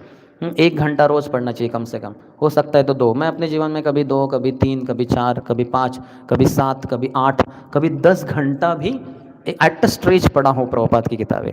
क्योंकि जो एकेडमिक हम इंजीनियरिंग किए, पागलों की तरह वो अविद्या को पढ़ते रहे। जैसे मैं 12वीं में था, इंटीग्रेशन शुरू किया था, टीचर ने सिखाना, 2-3 दिन हो गए तो मैंने पढ़ा नहीं था, तो मुझे समझ में नहीं आ रहा था। तो एक संडे को मैं सुबह बैठ गया लंच लेने के बाद मेस में, फिर मैं बैठ गया 11 बजे, शाम को 7 बजे उठा। वो चेयर से मैं उठा ही नहीं, हिला नहीं, कुछ नहीं, वही कर रहा था, इंटीग्रेशन 8 घंटा, ना इसके लिए ना कुछ नहीं। तो अगर भौतिक जीवन में इतना हम पागलों की तरह पढ़ रहे थे वो किताबें, जो अविद्या के कारण हमारे अगले करोड़ों जन्म कुत्ते बिल्ली के बना रहे थे, तो प्रभुपाद की किताब जो हमें गोलोक वृंदावन लेके जा रहे हैं, तो उसके लिए तो जान देने के लिए तैयार होना चाहिए, है कि नहीं? तो ऐसे पढ़ने से बहुत प्रेरणा मिलती है। आप देखिए, फले न परिचय थे, आप खुद पढ़ के देखिए कि कैसे आपको वो फोर्स होगा। हो सकता है तो रोज़ कम से कम 1 घंटा तो पढ़ना ही चाहिए, हो सकता है तो 2 घंटे 3 घंटे करके देखिए, आपको स्वानुभव होगा कि आपको वो हो जाएगा बराबर, वो खुजली आएगी ही कि करना ही है। दूसरा एक चीज़ कर सकते हैं, जैसे भक्त हैं उनका संग करके, जिन्होंने बहुत पुस्तक वितरण किया है, उनका जीवन ही उसके लिए है। जैसे प्रभुपाद ने एक प्रवचन में बताया था कि कैसे ये किताबें बहुत महत्वपूर्ण है। मेरे गुरु महाराज ने राधाकुंड के तट पे कहा मुझे कि जब भी कभी तुम्हें पैसे मिले तो तुम किताबें छापना और बांटना। तो इसलिए मैंने इसको, मेरे गुरु महाराज के मुखकमल से निकली हुई वाणी को मैंने स्वीकार कर अपने हृदय में धारण कर ली, और उसके अनुसार हम किताबें ये छापते हैं, बांटते हैं। तो प्रभुपाद ने बोलते अंत में आंखों में आंसू आके हैं, कहे Prabhupada, that's why I am saying distribute my books, distribute my books, distribute my books. 3 बार बोला, आंखों में आंसू आ गए थे प्रभुपाद के। तो वहाँ जो बैठे थे भक्त, उनमें से काफ़ी सारों ने, भक्तों ने जीवन भर की प्रतिज्ञा कर ली कि मरते दम तक मैं प्रभुपाद की किताबें बांटता रहूँगा। और उनमें से ऐसे कई सारे भक्त हैं आज इस्कॉन में कि जो बांट रहे हैं प्रभुपाद की किताबें। 40-45 साल से अधिक साल हो गए हैं, रोज़ जाते हैं, एयरपोर्ट पे जाएंगे, लॉस एंजलिस, न्यूयॉर्क, जो भी अलग अलग एयरपोर्ट पे। उसके बहुत सारे वीडियो क्लिप्स भी है मेरे पास, बहुत सारे हैं, आपके इंचार्ज के पास भी होंगे, आप ले सकते हैं, देख सकते हैं। कैसे हमारे अलग अलग प्रभुगण हैं या माताएं गण है ना, माता जी रशियन माता जी, लंदन के है ना, ब्रिटिश माता जी, जर्मन के माता जी कैसे पुस्तक वितरण कर रहे हैं, और वो रोड पे ही घूमते हैं, रोड पे घूमते हैं और देख रहे हैं आगे से कोई आ रहा है, फिर तुरंत है ना वो बोलेंगे हरे कृष्णा, जो भी उनके उनके लैंग्वेज के भी है, रशियन लैंग्वेज में भी है, और उसका फिर नीचे कैप्शन आता है कि क्या बोल रही हो माता जी, वो व्यक्ति क्या बोल रहे हैं, फिर हम समझ सकते हैं कि कैसे वो पुस्तक वितरण कर रहे हैं। 7 मिनट में एक किताब वितरण होना चाहिए, ऐसे जो वर्ल्ड के टॉप बुक डिस्ट्रीब्यूटर्स हैं उन्होंने बताया है कि हमें ज़्यादा टाइम पास भी नहीं करना चाहिए, है ना, ऐसा नहीं कि 15 मिनट बैठे, आधा घंटा उस व्यक्ति के पीछे पीछे पड़े, और आधे घंटे का होता है कि नहीं सर बाद में देखेंगे, हम उसको इतना कोसते हैं मन में, अरे मेरा आधा घंटा ले लिया, उसने आधा घंटा लिया ही नहीं आपका, आपने ही दिया उसको, आपको क्या पड़ी थी, आप बस उसको दे दो और तुरंत उसको तुरंत बता देने का फट फट फट फट जो भी है, और फिर बोलने के sir this is just for इतने का है, ले सकते हैं। या फिर वेस्टर्न कंट्रीज में कैसे होता है, उधर बोला जाता है just give some donation, give from your heart, ऐसे डिवोटीज बोलते हैं, उसके बहुत सारे टेक्निक्स हैं, अभी वो सब नहीं बता सकता मैं, लेकिन उसके ना गिव फ्रॉम हार्ट ऐसे बोलते वक्त आंखों में इतना तेज रहता है, और पहले ऐसे हाथ करते हैं, बोलते हैं हाथ में बहुत शक्ति होती है, हरे कृष्णा, तो वो व्यक्ति भी फॉरेन कंट्रीज में ये कहता है, अभी हम ऐसे कर सकते हैं वैसे इंडिया में, लेकिन फॉरेन कंट्रीज में ऐसे हाथ दिखाते हैं। ये सब टेक्निक्स हमें सिखाए गए थे भक्तों के द्वारा। वैशेषिक प्रभु, नवीन नीरद प्रभु दुनिया के टॉप बुक डिस्ट्रीब्यूटर रहे हैं, है ना, बहुत ज़बरदस्त प्रचार करते थे वो पुणे में जब आए थे तो मुझे बताया उन्होंने कि जब मैं एयरपोर्ट पे था पुणे के, एक व्यक्ति को मैंने प्रचार किया, और उसको मैंने ये परफेक्शन ऑफ योगा या बियॉन्ड बर्थ एंड डेथ जो 20 रुपये की किताब है ज़्यादा से ज़्यादा तो दी, और फिर उस व्यक्ति को कहा कि give some donation, give from your heart, like that, वो इतना उत्साह से बोलते हैं, तो वो व्यक्ति को समझ में नहीं आ रहा था कि कितना देना चाहिए, है ना, तो बोले आप बताइए कि कितना देना चाहिए, बोले देखो मैं स्विट्ज़रलैंड से आया हूँ आपके लिए ये किताब देने के लिए। तो वो व्यक्ति ने सोचा अरे बाप रे, स्विट्ज़रलैंड से आया इतना दूर, तो उसने 500 रुपये दिए। कितने? 500। सोचिए वो 20 रुपये की किताब है, इतनी पतली हो, इतने 100 भी पेजेस नहीं है, उसने 500 रुपये दिए। इन्होंने बोला कि मैं स्विट्ज़रलैंड से आया हूँ और वो सही है, वो स्विट्ज़रलैंड से ही है। तो फिर तो ऐसे बकते हैं, अर्थात वो फिर अन्यों को कम कीमत में भी देते, कभी लोग कम देते हैं कभी ज़्यादा देते हैं। भारत में प्रयास करेंगे तो हो सकता है घाटे में चले जाए मैंने वो ट्राई किया, मैं हैदराबाद एयरपोर्ट पे था, एक वक्त मुझे रिसीव करने आया, तो मैं उनको कॉल कर रहा था कि पहुँचे कि नहीं, मैं पहुँच गया, प्लेन लैंड हो गया, मैं बाहर भी आ गया वगैरह, बोले सॉरी प्रभु थोड़ा आएगा, तो मैं उधर ही खड़ा था और राह देख रहा था, और उतने में वो आए, मुझे रिसीव किए, बैग वगैरह लिए, और अचानक एक माता जी को उन्होंने किताब दिखाया छोटा, बोले madam this is very nice book, we are from ISKCON, we don't charge for this, give some donation. तो बोले यहाँ तो डोनेशन लेते नहीं इंडिया में, वो फॉरेन गई होगी, यहाँ तो लेते नहीं, बोले नहीं नहीं हम लेते हैं, you know we take, you know please give.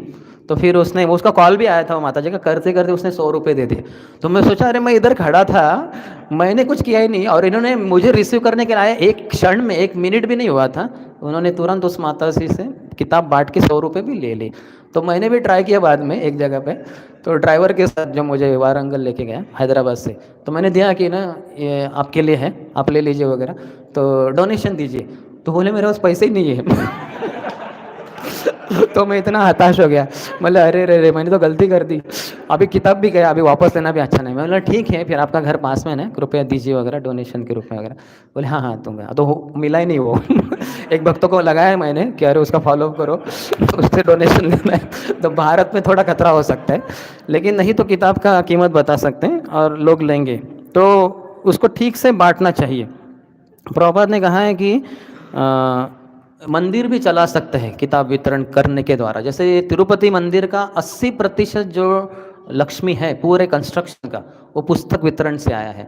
वो 8 जगह पे उनका फील्डिंग लगा रहता है तिरुपति में पूरा। वो कहते कोई भी तिरुपति में आए, जाने के पहले हमारा किताब उसके हाथ में या जेब में या इसमें पर्स में होना ही चाहिए। 8 जगह पे लगा है, पहला तो रेलवे स्टेशन पे ही है। एक भक्त ने कहा भी अरे ज़बरदस्त है, मैं पूरा तिरुपति घूमा वगैरह, सब जगह पे इनके बुक स्टॉल है, एंड में स्टेशन पे पहुंच गया तो उधर भी इनका बुक स्टॉल है। वैसे भक्त बहुत उत्साही रहते हैं। और वो तो तिरुमाला हिल्स में है, पद्मावती मंदिर में है नीचे, अलग अलग जगह पे 8 जगह पे उन्होंने रखा है। मंदिर में भी है। मंदिर का जो कंस्ट्रक्शन ऐसे है, लोग आएंगे बराबर बुक स्टॉल से होते हुए गुजर के जाएंगे। तो अर्थात ध्यान से करना चाहिए, प्रेम से भी करना चाहिए। और कितने सारे भक्तों को इसके द्वारा प्रेरणा मिलकर वो भक्त बने हैं। हमें ऐसा नहीं सोचना चाहिए कि ये किताबें हम तो बांटते ही जाते हैं, कोई भक्त बनता ही नहीं। नहीं, भक्त बनते हैं। ये टाइम बॉम्ब्स है। टाइम बॉम्ब का टाइम होता है। तो टाइम बॉम्ब रखेंगे आप, वो फूटता नहीं, उसका एक टाइम होता है। 1 घंटे के बाद 2 घंटे, जब वो टाइम होगा वो फूट जाएगा बराबर, और फिर विध्वंस कर देगा, तो उसकी भौतिक जीवन का नाश कर देगा। मैं अपना ही खुद उदाहरण देना चाहूँगा। 1984 में 1984 में जब मैं 6.5 साल का छोटा बच्चा था, 2 दिसंबर को, तो वो पदयात्रा जो निकली थी, क्योंकि प्रभुपाद तो 77 में चले गए। इसके बाद भी प्रभुपाद के बारे में बहुत सारे भारतीय नहीं जानते थे। तो जीबीसी मीटिंग्स में ये तय किया गया कि क्यों ना पदयात्रा निकाली जाए, जो परम पूज्य लोकनाथ स्वामी महाराज करते थे भारत में अलग अलग जगह पे वगैरह, प्रभुपाद के समय में भी थे तो करते थे वो। तो क्यों ना एक पदयात्रा निकाली जाए जो पूरे भारत को कवर कर दे करीबन, और उसमें किताबें बांटी जाएंगी, हरिनाम संकीर्तन होगा, प्रसाद वितरण किया जाएगा, और प्रभुपाद के विग्रह रहेंगे, तो लोगों को पता चलेगा ऐसी एक संस्था है, हरे कृष्णा वाले हैं, ये प्रभुपाद उसके आचार्य वगैरह वगैरह। तो ये द्वारका से शुरू हुई राधाष्टमी के दिन 1984 में।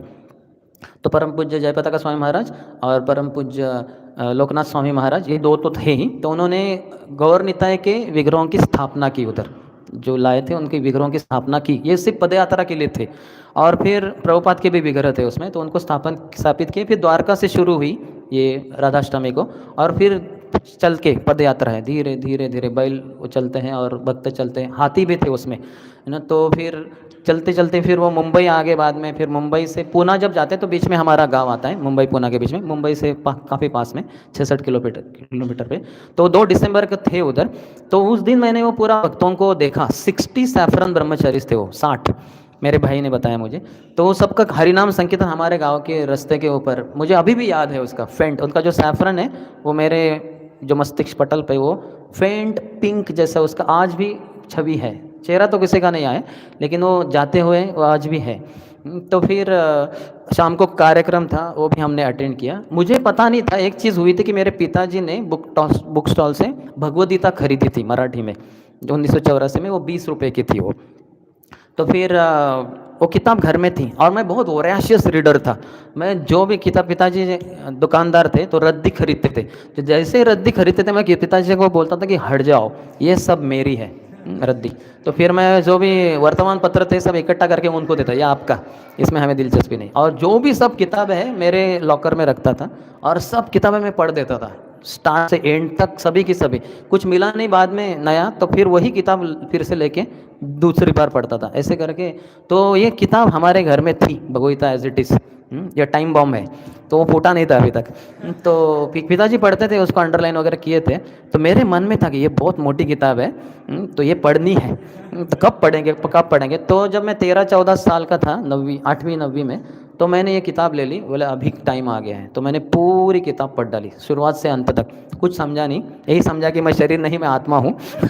इसके परे कुछ समझा नहीं, वो इतना हार्डकोर फिलॉसफी इतना नहीं समझा कुछ। लेकिन बाद में जब भक्तों से मिले हम 1986 में, 1996 में, तो जनवरी महीने में, तो कुछ भक्त आए थे, उन्होंने इंग्लिश भगवद गीता दिखाया। तो उनके हाथ से मैंने खुद ही ले ली, और वो देखने लग गया अंदर, क्योंकि यही भगवद गीता मैंने मराठी में पढ़ी है।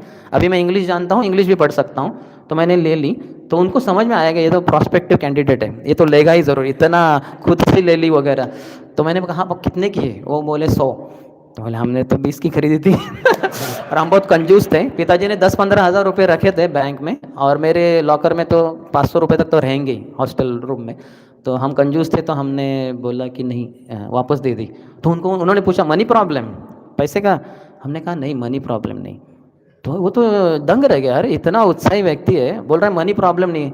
प्रॉब्लम क्या है फिर? कंजूसी का प्रॉब्लम था। मनी का प्रॉब्लम नहीं था। तो बाद में हमने ले ली वैसे भी वो, और फिर बहुत प्रेरणा मिली हमें, और फिर हम ब्रह्मचारी भी बन गए। तो हम देख सकते हैं कि वो टाइम बॉम्ब है, उसका इफेक्ट होगा ज़रूर, आज नहीं तो कल होगा। और कितने सारे प्रभुपाद के शिष्य हैं, जैसे परम पूज्य भक्तिचारू स्वामी महाराज, जिन्होंने प्रभुपाद का नेक्टर ऑफ डिवोशन पढ़ा, भक्ति रसामृत सिंधु, बहुत प्रेरणा मिली उनको।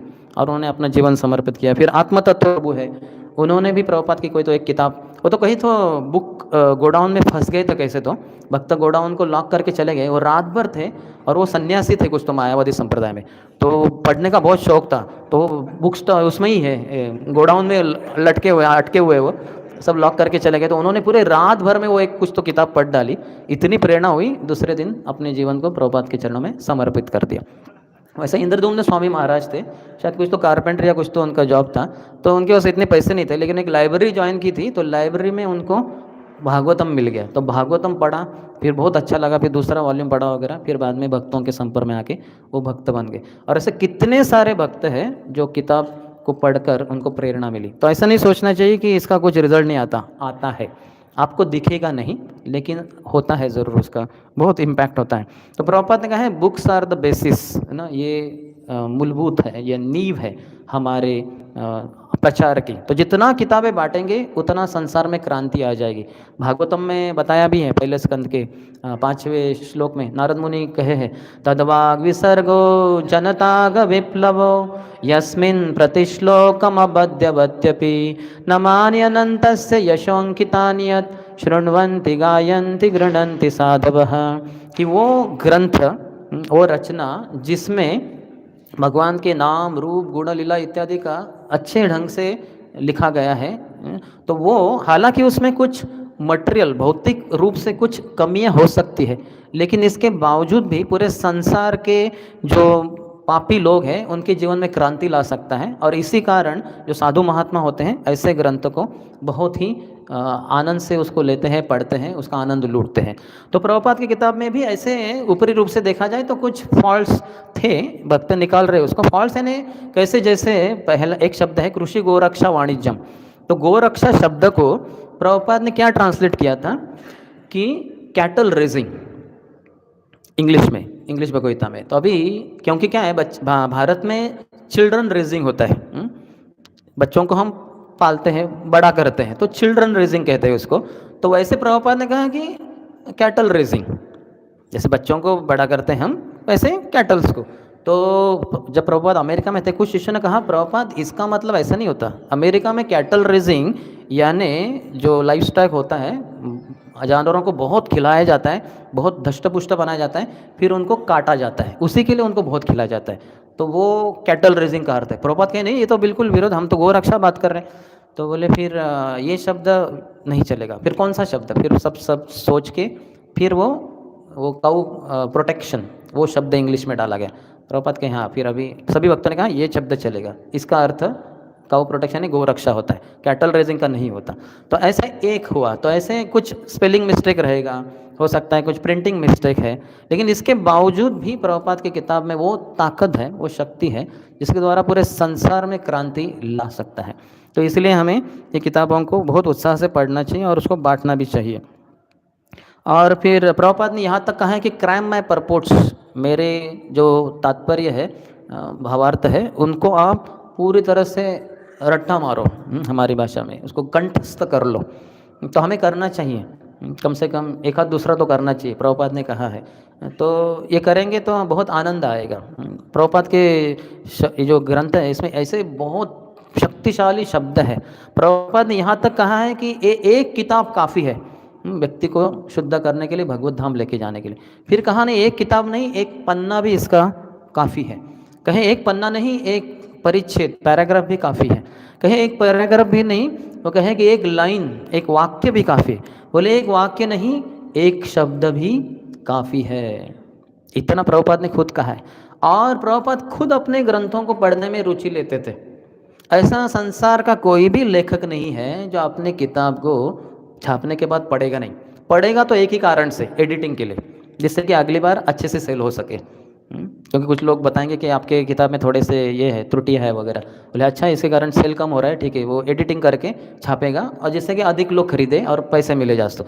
नहीं तो वो पढ़ेगा ही नहीं, पढ़ेगा नहीं। जैसे मैंने भी कुछ किताबें हमने छापी हमारे, छोटी सी, जैसे ये श्लोका किताबें वगैरह, तो वो एडिटिंग यानी छापने तक मैंने इतना ध्यान से उसको पढ़ा, एक भी उसमें गलती न रहे, बार बार उसको बहुत ध्यान से प्रभुपाद किताब देख कर कि हर शब्द का बराबर हुआ, उसमें कोलन, उसमें डैश, लंबी है तो छोटी करनी है, सब इतना ध्यान से पढ़ा। लेकिन जैसे ही छाप गई मैंने उसको हाथ भी नहीं लगाया, उसको पढ़ा ही नहीं, क्योंकि जो एडिट हो गया पब्लिश हो गया।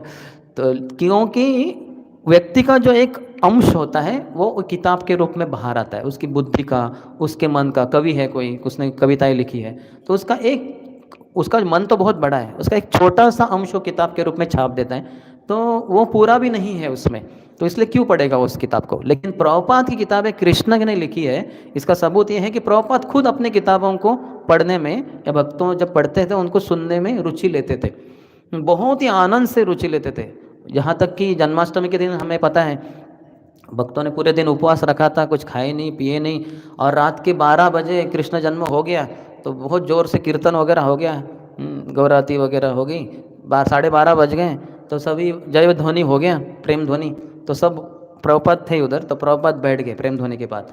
प्रभुपाद कहें कि अभी मध्य रात्रि में ही कृष्ण ने अवतरण किए थे, तो क्यों ना हम कृष्ण ग्रंथ से पढ़े। सभी भक्तों ने बोला हरि बोल, उनके पता ही नहीं था आगे क्या होने वाला है।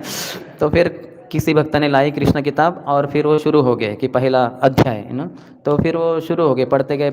प्रभुपाद एकदम आंखें बंद कर ध्यान पूर्वक सुन रहे, सुनते गए और फिर पहला अध्याय हो गया, तो कि हो गया करके, तो फिर सभी भक्तों ने कहा हरि बोल, हो गया। तो फिर प्रभुपाद आंखें बंद थी, बोले सेकेंड चैप्टर, नेक्स्ट चैप्टर, तो फिर वो दूसरा शुरू हो गया। फिर वो पढ़ते गए, अंत में हो गया कि 10 एंड्स द भक्ति वेदांत परपोर्ट्स वगैरह, तो सभी बोले हरि बोल। तो फिर प्रभुपाद तो आंखें बंद ही हैं, बोले नेक्स्ट चैप्टर, तीसरा अध्याय, चौथा अध्याय। और ये भक्त तो पूरे उपवास किए थे, नाच चुके थे पूरे आरती में वगैरह, थक गए थे, तो गिर रहे थे सब, धाड़ धाड़ गिर रहे थे, सन्यासी लोगों के डंडे दूसरे के ऊपर गिर रहे थे वगैरह।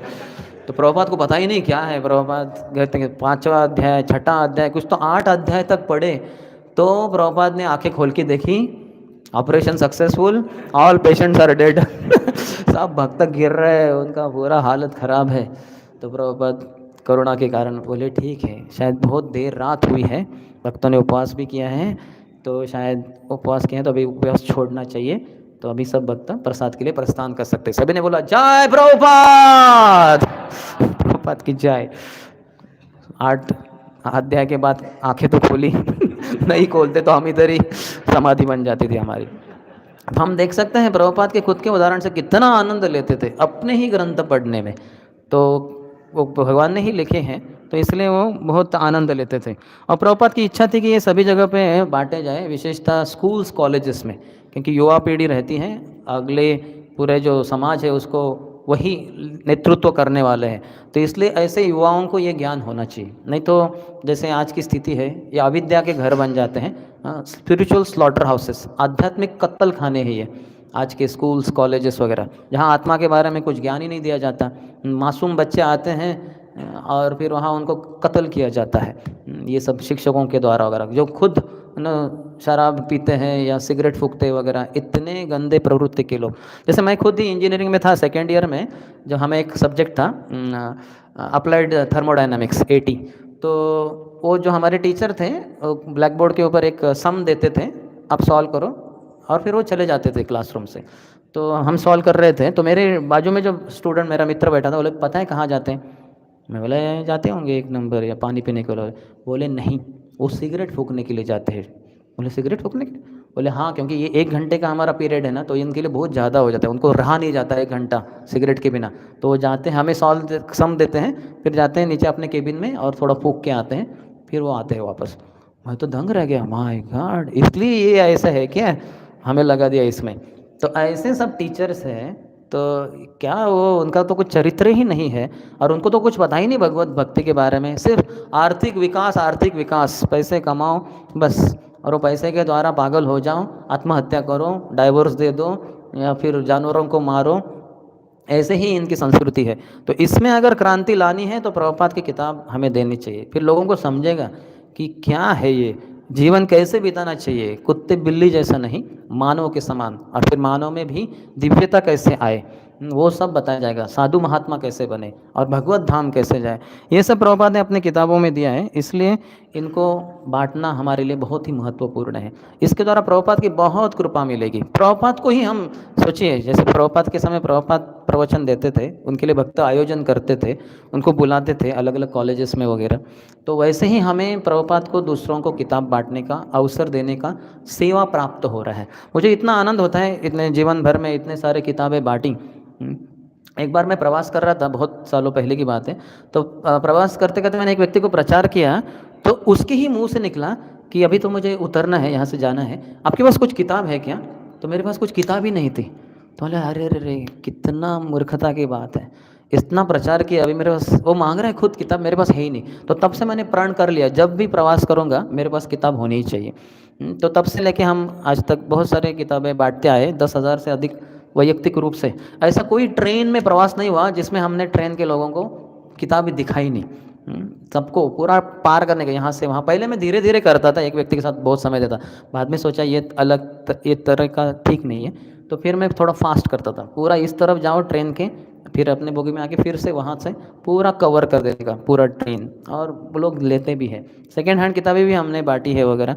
तो इसके द्वारा बहुत आनंद प्राप्त होगा, क्योंकि प्रभुपाद की किताबों में वो शक्ति है। तो प्रभुपाद को किसी एक भक्त ने कहा, दो भक्तों के बीच में थोड़ा सा बातचीत हो रहा था, वाद विवाद हो रहा था, कि एक भक्त ने कहा कि ये जो निकुंज युनो रति केली सिद्धई, ये जो श्लोक है, तो इसका अर्थ है पुस्तक वितरण। ऐसे एक भक्त ने कहा। तो दूसरा भक्त बोले क्या पागल है क्या? निकुंज युनो रति के लिए सिद्ध है, याले भी युक्तिर अपेक्षणीय। जो आध्यात्मिक गुरु होते हैं उनको भगवान राधा कृष्ण की जो अलग अलग कुंज की लीला है उसको कैसे अच्छे से रचना करनी है, उसके लिए सब ज्ञान होता है, और वो लगे रहते हैं उसमें, और अपने शिष्यों को भी लगाते हैं। ये अर्थ है इसका। आप क्या कह रहे पुस्तक वितरण? बोले नहीं, पुस्तक वितरण है। तो फिर प्रभुपाद के पास मैटर लेके गया और पूछा गया कि सही है? प्रभुपाद कहे हाँ, क्योंकि क्या है, राधा कृष्ण की सेवा के लिए सभी गोपियों को लाना है, तो इसी तरह से, इसी भाव से भगवान की सेवा में सभी जीवात्माओं को लाना है। यही हमारे पुस्तक वितरण का उद्देश्य है। तो जो प्रचारक जाते हैं, पुस्तक वितरक जाते हैं, जब प्रचार करते, पुस्तक वितरण करते हैं, तो इसके द्वारा वो गोपियों को रिक्रूट कर रहे हैं उनको भगवान की सेवा के लिए, और वो आएंगे भगवान की सेवा में। तो ये इतना उच्च भाव है ये पुस्तक वितरण के द्वारा। तो ये ग्रंथों को बांटने के लिए हमें बहुत उत्साही रहना चाहिए, वो पढ़ेंगे तो ज़रूर रहेंगे। प्रभुपाद जब जुहू मंदिर में थे, वो लैंड लेने के लिए इतना बड़ा संकट, इतना बड़ा संघर्ष हुआ, वो होने के बाद ज़मीन तो मिल गई, इस्कॉन के नाम पे आ गई, लेकिन इसके लिए परमिशन मंदिर बांधने के लिए मिल ही नहीं रहा था। म्यूनसिपाल्टी जो है बृहन मुंबई का, जो महानगर पालिका, वो उसको मान ही नहीं रहा था। किसी न किसी कारण से बहुत समय बीतता जा रहा था, समय बीतता जा रहा था। प्रभुपाद को बहुत चिंता लगी रही थी कि क्या इतना बड़ा ज़मीन तो लिया, इतना संघर्ष के बाद यहाँ मंदिर बांध पाएंगे कि नहीं। तो तमा कृष्णा महाराज और शायद गिरिराज महाराज जी रोज़ जाते थे सुबह महानगर पालिका, और वहाँ दिन भर रह के प्रयास करते थे, परमिशन मिल ही नहीं जाता, और शाम को वापस आते थे मंदिर में। तो एक बार प्रभुपाद शाम के प्रवचन दे रहे थे, व्यासासन पे बैठे थे, कीर्तन हो गया था, इन्होंने देखा कि ये दोनों आए हैं। तो प्रभुपाद ने उनको बुलाया पास में और पूछा कि क्या हुआ। तो कहा प्रभुपाद नहीं, परमिशन नहीं मिला करके। तो प्रभुपाद को बहुत दुख हो रहा था कि परमिशन मिल ही नहीं रहा करके। तो प्रभुपाद ने एक बार बोल भी दिया कि पता नहीं हमें परमिशन मिलेगा कि नहीं मिलेगा मंदिर बांधने के लिए, तो ये जगह को हम एक बस स्टेशन बना देंगे। हमारे भक्त जो यहाँ रहेंगे वो अलग अलग जगह पे जाएंगे बसेस में, और पुस्तक वितरण करने के लिए, और पुस्तक वितरण करने के बाद वो वापस यहाँ आएंगे। यहाँ बस स्टेशन यानी डिपो जैसा, जिसमें हम पुस्तकें डाल देंगे, उसमें ग्रंथ डाल देंगे, फिर वो फिर से पुस्तक वितरण के लिए चले जाएंगे। तो ये मंदिर को, ये जो जगह है, इसको हम बस स्टेशन बना देंगे। तो देखिए प्रभुपाद अगर मंदिर नहीं बांध पाए तो दूसरा एक ही विचार है उनके मन में, इसको पुस्तक वितरण के लिए इस्तेमाल किया जाए। तो प्रभुपाद का कितना जोर था पुस्तक किताब वितरण के ऊपर। तो ये जो मैराथन होता है, इसका अर्थ क्या होता है? परम पूज्य गोपाल कृष्ण गोस्वामी महाराज के वचनों में वो कहते हैं कि ऐसा नहीं कि मैराथन यानी प्रभुपाद मॉर्निंग प्रोग्राम नहीं अटेंड करने का। ब्रह्मचारी ने सुबह सुबह 4:30 बजे थोड़ा मंगल आरती वगैरह करो, 6 बजे निकल जाओ, और शाम की संध्या आरती की ज़रूरत नहीं, वो कम नहीं करना है। प्रभुपाद ग्रंथ पढ़ना कम नहीं करना है, भक्ति कम नहीं करना है, 16 माला से कम माला करना ये नहीं करना है, लेकिन कम खाना है और कम सोना है। ये मैराथन का अर्थ है। ऐसे परम पूज्य गोपाल कृष्ण गोस्वामी महाराज के वचनों में वो बताते हैं। तो इसलिए हमें थोड़ा सा अपने जो बहुत खाते हैं, हम बोलेंगे कम खाएंगे तो गिर जाएंगे, नहीं, हम अत्याहार करते हैं तो कम खाना यानी प्रॉपर डाइट जो है जितना ज़रूर उतना लेंगे और पुस्तक वितरण करने जाएंगे तो अच्छे से भी कर पाएंगे। और फिर जो मोदी जी है उनका कहना है कि स्वच्छ भारत, लेकिन एक भक्त कह रहे थे हमारा आंदोलन है स्वच्छ हृदय। तो स्वच्छ हृदय तभी होगा जब हम ये ज्ञान ग्रहण कर पाएंगे और समझेंगे कि कैसे जीवन जीना है। तो हमारे जीवन के 3 ही उद्देश्य हैं, नामे रुचि, वैष्णव सेवा, जीव दया। तो जीवों के ऊपर दया करने के लिए ये हम पुस्तकों का वितरण करते हैं। इसको ओवरफ्लो कहते हैं। जैसे जिस उस दिन मैंने बताया था, ये पानी से भरा है और पानी डालते जाएंगे, एक बूंद अधिक गिरेगा तो एक बूंद बाहर गिरेगा, 1 लीटर डाल देंगे तो 1 लीटर बाहर चला जाएगा। तो जिसके हृदय में कृष्ण बहुत आ गए हैं श्रवणम कीर्तनम के द्वारा, तो वो ओवरफ्लो के रूप में वो प्रचार करेगा। ऐसा नहीं कि हम कुएं का पानी निकलते गए और पानी ही नहीं है उसमें अभी, वैसे नहीं। तो स्वाभाविक होना चाहिए।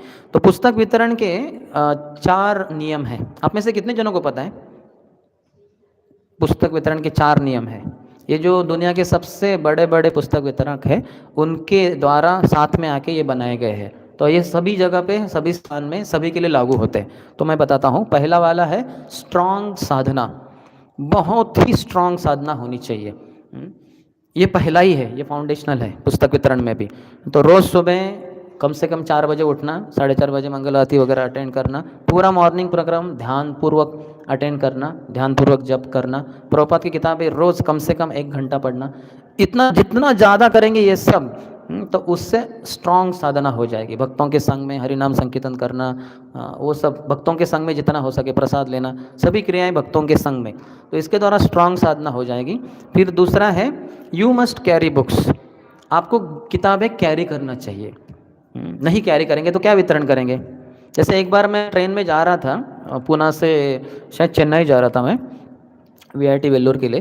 तो मैंने देखा, मैंने सोचा कि पूना से जा रहा है तो आंध्र प्रदेश से जाएगा वो गाड़ी और चेन्नई जाएगा। तो फिर मैंने मराठी, हिंदी, इंग्लिश ले ली किताबें, और फिर तेलुगु ले ली और तमिल ले ली, क्योंकि चेन्नई की तरफ जा रहे। तो जब मैं ट्रेन में वितरण करने शुरू कर दिया तो बहुत जल्दी मुझे पता चला कि बहुत सारे लोग बोल रहे हैं कि मलयालम है क्या, मलयालम है क्या। तो मैं दंग रह गया, मलयालम कहाँ से मांग रहे हैं, केरला के लोग कहाँ से आ गए इसमें। तो बोले ये ट्रेन चेन्नई को बाद में ऐसे करके मलयालम केरला जाती है करके, त्रिवेंद्रम किधर। तो इसलिए बहुत सारे लोग उसमें वो मलयालम वाले थे, वो सब मलयालम ही मांग रहे थे और मेरे पास तो एक भी किताब नहीं थी।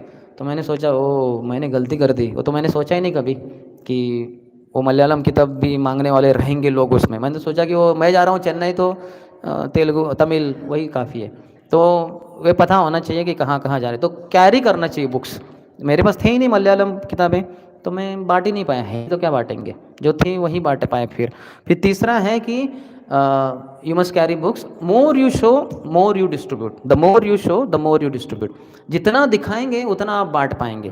जैसे कोई अलग अलग भाषाओं में भी दिखा सकते हैं, तो वो क्या करेगा, व्यक्ति बोलेगा मैं तो इंग्लिश भगवता लेता हूँ लेकिन मेरी माँ तो नहीं जानती, मैं तेलुगु ले लेता हूँ। तो आप बहुत सारी किताबें दिखानी चाहिए, तो इसलिए वो कैरी भी करनी पड़ेंगी आपको। तो देखना पड़ेगा क्या कर सकते हैं। तो ऐसे आजकल ट्रॉली बैग्स जैसे लेके जाते हैं तो उसमें लेके जा सकते हैं, बहुत कुछ कर सकते हैं। और चौथा है यू मस्ट ऑर्गेनाइज। अच्छे से ऑर्गेनाइजेशन करना चाहिए। जैसे यहीं कानपुर मंदिर का मैंने सुना कि 2020 में शायद 25,000 करीबन महाबुक बिग बुक गया था, लेकिन अभी 2021 में चंदन प्रभु ने लीड लिया तो कितना 1,25,000 हुआ। सोचिए 5 गुना अधिक हुआ करीबन। हरि बोल चंदन प्रभु की। तो बहुत अच्छा है। तो मैंने सोचा कि क्या राज है वगैरह, बोले बहुत प्रेम से बताते हैं, सबको प्रेरणा देते हैं वगैरह, तो लाइमलाइट में नहीं रहते शायद, लेकिन पीछे से सबको सपोर्ट करते हैं और अच्छे से शायद ऑर्गेनाइज किया ही होगा। इसी कारण सबसे बड़ा ऑर्गेनाइजेशन है, सबसे बड़ा ऑर्गेनाइज करना यानी भक्तों के साथ प्रेम के संबंध, उनको प्रेरणा देना, ये सबसे बड़ा ऑर्गेनाइजेशन का पार्ट है। तो वो ही नहीं है ह्यूमन रिसोर्स जैसे कहते हैं बाहर की दुनिया में, तो वो बहुत महत्वपूर्ण है। तो प्रेरणा देके इतना सारा कुछ हो सकता है। तो ऑर्गेनाइज करना चाहिए हमारे बुक गोडाउन को। कोई भी भक्त आए, कभी भी आए, तो उसको किताब मिलनी चाहिए। ऐसा नहीं कि वो किताब क्या, वो ना ये इसके इसके पीछे पड़ी है तो उसको हमें समय लगेगा, जाने दो, ऐसे नहीं। तो सब ऑर्गेनाइज्ड होना चाहिए, परफेक्ट होना चाहिए। हमारा जो बुक गोडाउन है उसको अच्छे से कहाँ क्या है वो पता होना चाहिए, नहीं तो ऐसे बक्से पड़े हैं। अभी तेलुगु भागवतम किधर है, और उसका पूरा ऐसा ये करना चाहिए, सेक्शंस बनानी चाहिए उसको कि ये तेलुगु किताब है, और उसमें भी फिर बना सकते हैं। जैसे मैं पुना मंदिर में देखता हूँ इतना वेल ऑर्गेनाइज्ड है। पिछले शायद 3 साल से पहला नंबर तो आ ही रहा है उधर। हमारे ये है सर्वलक्षण प्रभु है।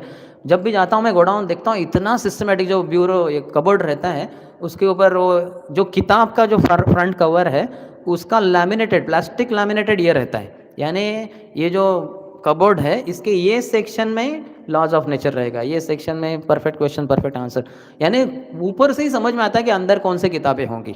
और उसी तरह से बाकी भी जो रैक्स है वगैरह इतना वेल ऑर्गेनाइज है। उधर तो मशीन्स भी है, जैसे अपना रहता है ना कंपनीज में रहता है बड़े बड़े लोड को उठाने के लिए, जो हाँ हाइड्रोलिक्स कहते हैं उसकी, हाँ हाइड्रोलिक्स। वो अंदर जाएगा किताबों के नीचे, इसके ऊपर रहता है वो क्या कहते हैं उसको, स्टैंड रहता है, उसके नीचे जाता है और पूरे उसको वो जो करते हैं ऊपर आ जाता है, और वो उसको उठा के फिर भक्तों की गाड़ी तक वगैरह लेके जाते हैं वगैरह।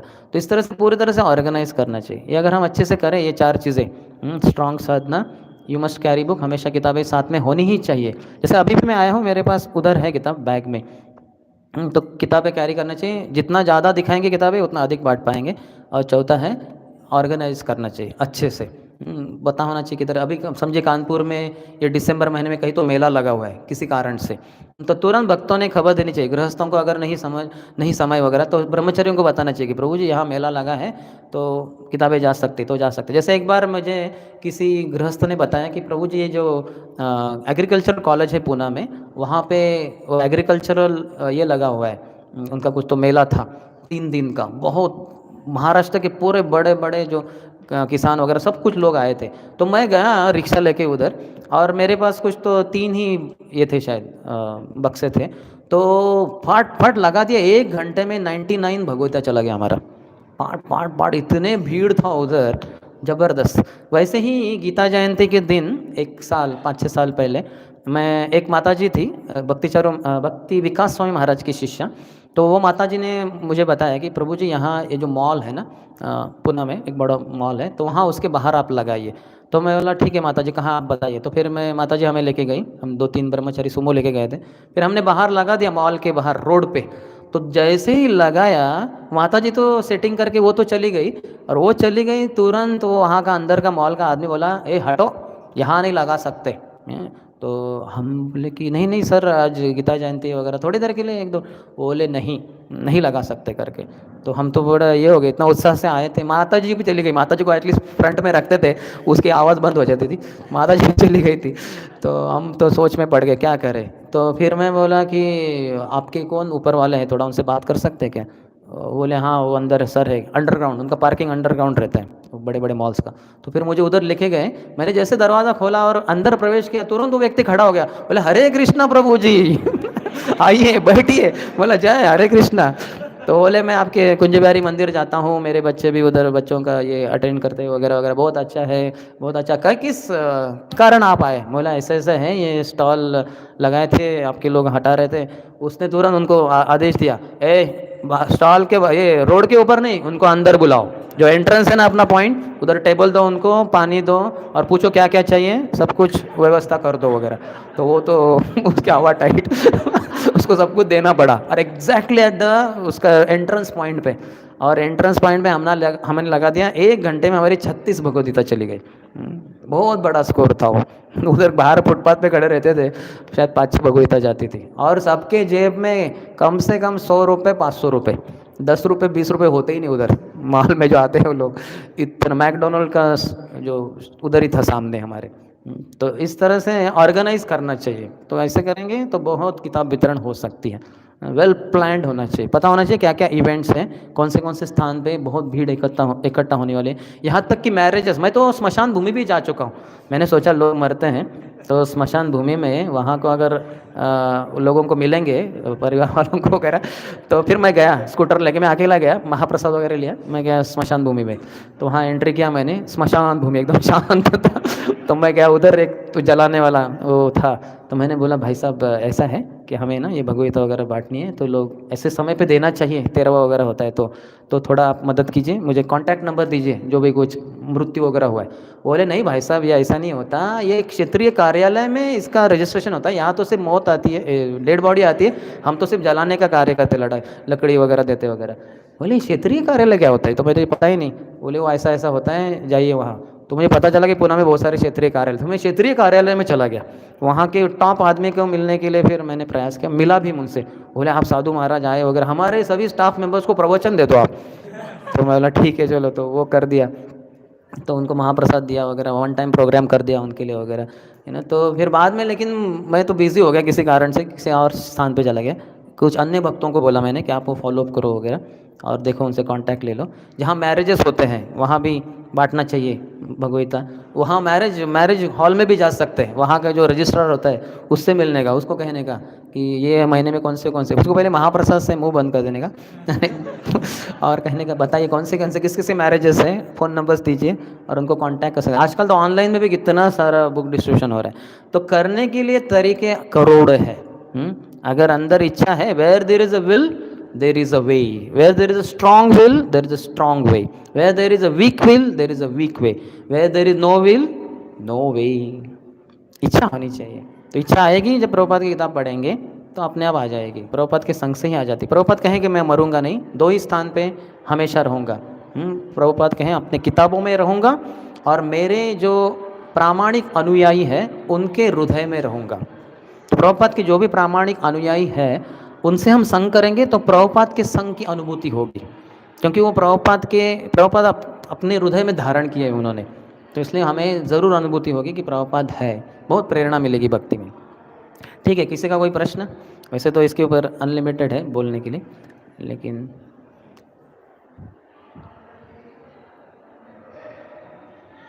तो आपका पिछली बार 1,20,000 25,000 हुआ था, तो इस बार 2 लाख या उसके ऊपर जाने का प्रयास कर सकते हैं आप, हो सकता है। नामुमकिन एक मूर्ख के डिक्शनरी में, शब्दकोश में वो शब्द है, तो ये तो बहुत ही आसान है। आपने तो 25,000 से 1,25,000 5 गुना बढ़ा दिया है, तो हमने वैसे बोला ही नहीं कि 5-6 लाख कर दो, 2 लाख तो बहुत ही आसान है। कोई का है प्रश्न कोई?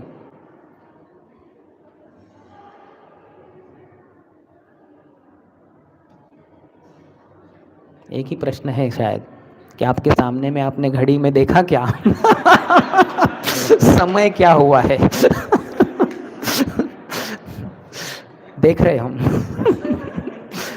लेकिन समय के परे जाना है, तो इसलिए। यस, माता जी हैज अ क्वेश्चन, माइक दीजिए उनको।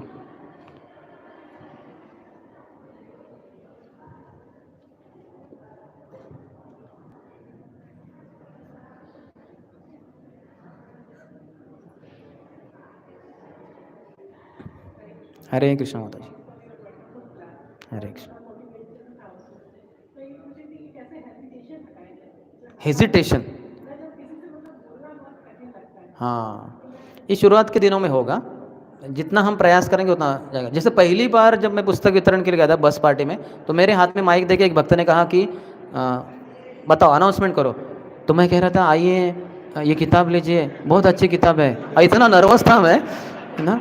तो वो बोले अरे क्या बोल रहे हैं, ऐसे तो लोग जो आ रहे हैं वो भी चले जाएंगे, ऐसे नहीं बोलना होता। तो उन्होंने माइक लिया हाथ में और ऐसे जैसे सिम्ह गर्जना होती है, बोला माय गॉड, मैं ऐसे जीवन में कभी बोल पाऊंगा क्या कभी। तो ये लगा, तो जो हेजिटेशन है वो हम क्योंकि अकेले हैं, कभी प्रयास नहीं किया, तो जो बहुत सीजन्ड यह है पुस्तक वितरक उनके साथ जाना चाहिए। जैसे मैं भी जाता था बस पार्टी में हो या फिर इंडिविजुअल बेसिस पे हो, तो उनको देखता था, वो कहते थे कि तुम कुछ मत करो, तुम किताबें संभालो सिर्फ, और मैं अनाउंसमेंट करूँगा। तो उनको अनाउंसमेंट करके देख के इतना प्रेरणा मिलती थी, और पुस्तक वितरण करके उनका संग लेके धीरे धीरे हमारा भी हेजिटेशन चला जाएगा। और विशेषतः पढ़ना होना चाहिए, जैसे श्रवण करेंगे अधिक उतना कीर्तन अधिक होगा। तो बोलने के लिए हेजिटेशन हो रहा है, इसका मतलब है कि हमने श्रवण ठीक से किया नहीं है, कुछ ज़्यादा मालूमात नहीं है, तो इसलिए हम थोड़ा हेजिटेट हो रहे हैं, संकोच हो रहा है, थोड़ा सा डर है वगैरह। लेकिन जितना पढ़ेंगे, प्रभुपाद जैसे कितना सिम्ह की तरह उन्होंने गर्जना करते हुए प्रचार किया, तो प्रभुपाद के संग से ये हेजिटेशन धीरे धीरे धीरे चला जाएगा। दूसरा, जो भक्त है सीजनड डिवोटीज, उनका संग लेना चाहिए, उनके साथ जाना चाहिए। ऐसे करेंगे आप 2 3 4 5 6 साल 5 6 बार जाएंगे, फिर आपको खुद में अकेले होकर भी वो प्रेरणा आएगी कि मैं कर सकती हूँ करके।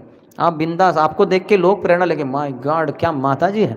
हाँ, पूरा क्राउड इकट्ठा हो जाएगा आजू बाजू में वगैरह। ऐसे कितने सारे माता जी हैं हमारे पुणे में वगैरह।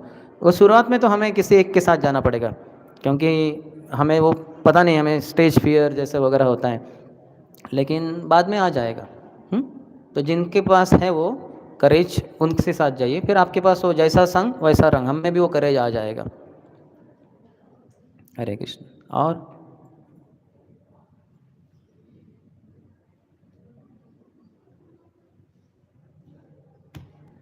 तो ठीक है, आप सब तैयार हैं? कम से कम 2 लाख। हरी बो, गुड, दैट्स द स्पिरिट। हाँ ओके, छोटा प्रश्न लेकिन उत्तर बहुत बड़ा हो सकता है।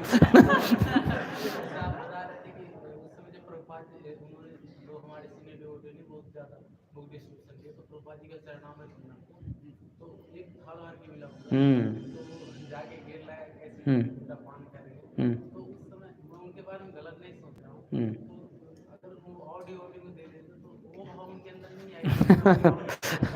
नहीं नहीं, ये अंदर की बात है, यानी उनको भी फिर अगली बार प्रयास करेंगे ना, नहीं तो वो बोलेंगे ठीक है कोई करेगा, फिर हमें तो ऐसे रेडीमेड मिल जाता है मांगने से। तो ऐसे नहीं, आपको परिश्रम करना होगा, you have to work for it. तो वो करेंगे ना। तो इसलिए हम भी अधिकाधिक पुस्तक वितरण क्यों करना चाहते हैं, है ना। ऐसे क्यों नहीं हम सोचते हैं कि अरे नहीं, अन्य मंदिरों को ही अधिक करने दो, हम तो कम, हम पहला नंबर रखेंगे लेकिन अंत में, लास्ट में रहेंगे हम, ऐसे नहीं। अगर आप अधिक पुस्तक वितरण करने की सोचे हो, तो फिर बाकी भक्त भी बोलेंगे अच्छा वो 2 लाख करने वाले, तो फिर हम 2.5 लाख करने का प्रयास करेंगे। तो ये जो होगा, इससे क्या होगा, प्रभुपाद की संस्था के, प्रभुपाद की किताबें ही अधिक बांटी जाएगी। तो ये this is healthy competitive spirit, ये ज़रूरी है। तो बराबर है वो, नहीं तो फिर उसमें कुछ मज़ा ही नहीं ना। तो अगली बार से कोई प्रेसिडेंट भी कुछ बोल नहीं पाएगा, सब बोलेंगे आप अनाउंसमेंट करो, करेंगे वो कोई एक दूसरा, और किसी ने भी कुछ प्रयास नहीं किया तो कोई तो पहला नंबर आएगा ही। लेकिन तो उसको मिलेगा, हम उससे मांग लेंगे नहीं, you have to work for it. और बख्शिश भी रखे जाते हैं हमारे पुणे मंदिर में। तो मैं भी इंचार्ज रह चुका हूँ 2008 से 2013, 6 साल था मैं। तो बहुत अट्रैक्टिव प्राइजेस हम रखते थे भक्तों के लिए। जो जब मैं शुरू किया था 2008 में, उसके पहले स्मॉल बुक्स का बहुत बोलबाला था, यानी हमारे जो पहले के इंचार्ज थे वो ऐसे करते थे कि 108 किताबें बांटनी है, 8 महाबिग बुक और 100 स्मॉल। लेकिन जैसे मैं आ गया, मैंने और मेरे असिस्टेंट जो थे ललित महाप्रभु, मैंने कहा प्रभु हम स्मॉल बुक्स को इनकरेज नहीं करेंगे, ओनली बिग बुक्स, महाबिग बुक्स भगवता। तो तुरंत उन्होंने बोला प्रभु जी लेकिन अभी तक तो ऐसा नहीं हुआ है, हम तो स्मॉल ही बुक्स करते हैं। बोले नहीं, अभी से नहीं चलेगा, हम नया ट्रेंड शुरू करना चाहते हैं। तो फिर वो मेरे असिस्टेंट थे, मैं लीडर था, राधेश्याम प्रभु ने अपॉइंट किया था, तो वो चुप रहे। फिर हमने अपॉइंट कर दिया, हमने शुरू कर दिया। 54 स्मॉल बुक जो बांटेंगे उनको एक ऐसा एक सर्टिफिकेट मिलेगा, और जो 108 करेंगे उनके लिए दूसरा एक बड़ा प्राइज़ वगैरह। और हमने अनाउंसमेंट वेल एडवांस में कर दिया था कि जो भी महाराजाज और प्रभुज आएंगे हर संडे को कि ये बख्शिश वितरण भी होगा। तो ये बख्शिश वगैरह हमने सब दिखा भी दिया, तो सब एकदम कंपटीशन लग गया, सब एकदम स्पिरिटेड हो गए, तो बहुत वितरण हुआ।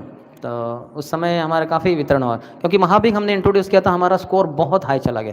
तब तक हम स्मॉल ही बुक कर रहे थे, मैंने भी कुछ स्मॉल बुक्स बहुत सारे करता था पहले, लेकिन हमने महाबिग कर दिया। तो धीरे धीरे धीरे जब मैं आया था तो कुछ तो शायद 20-25 हज़ार किताबें बांटी जाती थी वो मैराथन और साल भर में। तो हमने वो 2008 से लेके ऊपर ऊपर ऊपर लेके तक वो उसको फिर हमने 75,000 तक ला पाए हम 2013 तक। फिर उसके बाद नए इंचार्ज आए और नया मंदिर, 2 मंदिर आ गया, बहुत बड़ा कॉन्ग्रीगेशन। तो ऐसे करते करते करते वो 75,000 जो हमने 2013 में किया था, फिर अभी 2022 में वो कितना हुआ, 4 लाख हो गया वो। अभी 4 लाख तक आए हैं हम। अभी इस साल का शायद 5 लाख होगा टारगेट। बहुत बड़ा लगता है, माय गॉड, लेकिन हो जाएगा, भक्त तो उत्साही हैं तो हो जाएगा। परम पूज्य भक्त गोपाल कृष्ण महाराज ने प्रभुपाद को पूछा था क्या हम ये किताबें इसमें रख सकते हैं क्या, बुक स्टॉल्स में। प्रभुपाद क्या ठीक है, तो महाराज ने रख दी बुक स्टॉल में, कहा कि ये किताबें आप रखिए, एक क्वांटिटी दे दिया समझिए 10-15, और इसको ये कीमत में हमारी तरफ से है, आपसे बाद में लेंगे। 1 महीना बीत गया, एक भी किताब नहीं गया। तो महाराज थोड़े मायूस हो गए, प्रभुपाद के पास गए, बोले प्रभुपाद हमने वो बुक स्टॉल में इतनी किताबें दी, 1 महीने के बाद एक भी किताब नहीं गया। तो प्रभुपाद कहें ये किताबें जाती हैं मेरे भक्तों के उत्साह से। ये बुक स्टॉल वाले कि उनको क्या उत्साह है, वो तो जानती नहीं अंदर क्या है। तो मेरे भक्तों के उत्साह से जाएंगे, तो जितने भक्त उत्साही है उतना अधिक किताबें जाएंगे। तो इसलिए हमें उत्साही होना चाहिए। ठीक है, तो अंत करते हैं फिर। शिल प्रभुपाद ट्रांसेंडेंटल बुक डिस्ट्रीब्यूशन की, शिल प्रभुपाद की, श्री चैतन्य महाप्रभु की, समवेत गौर भक्त वृंद की, हिताय गौर प्रेमानंदे।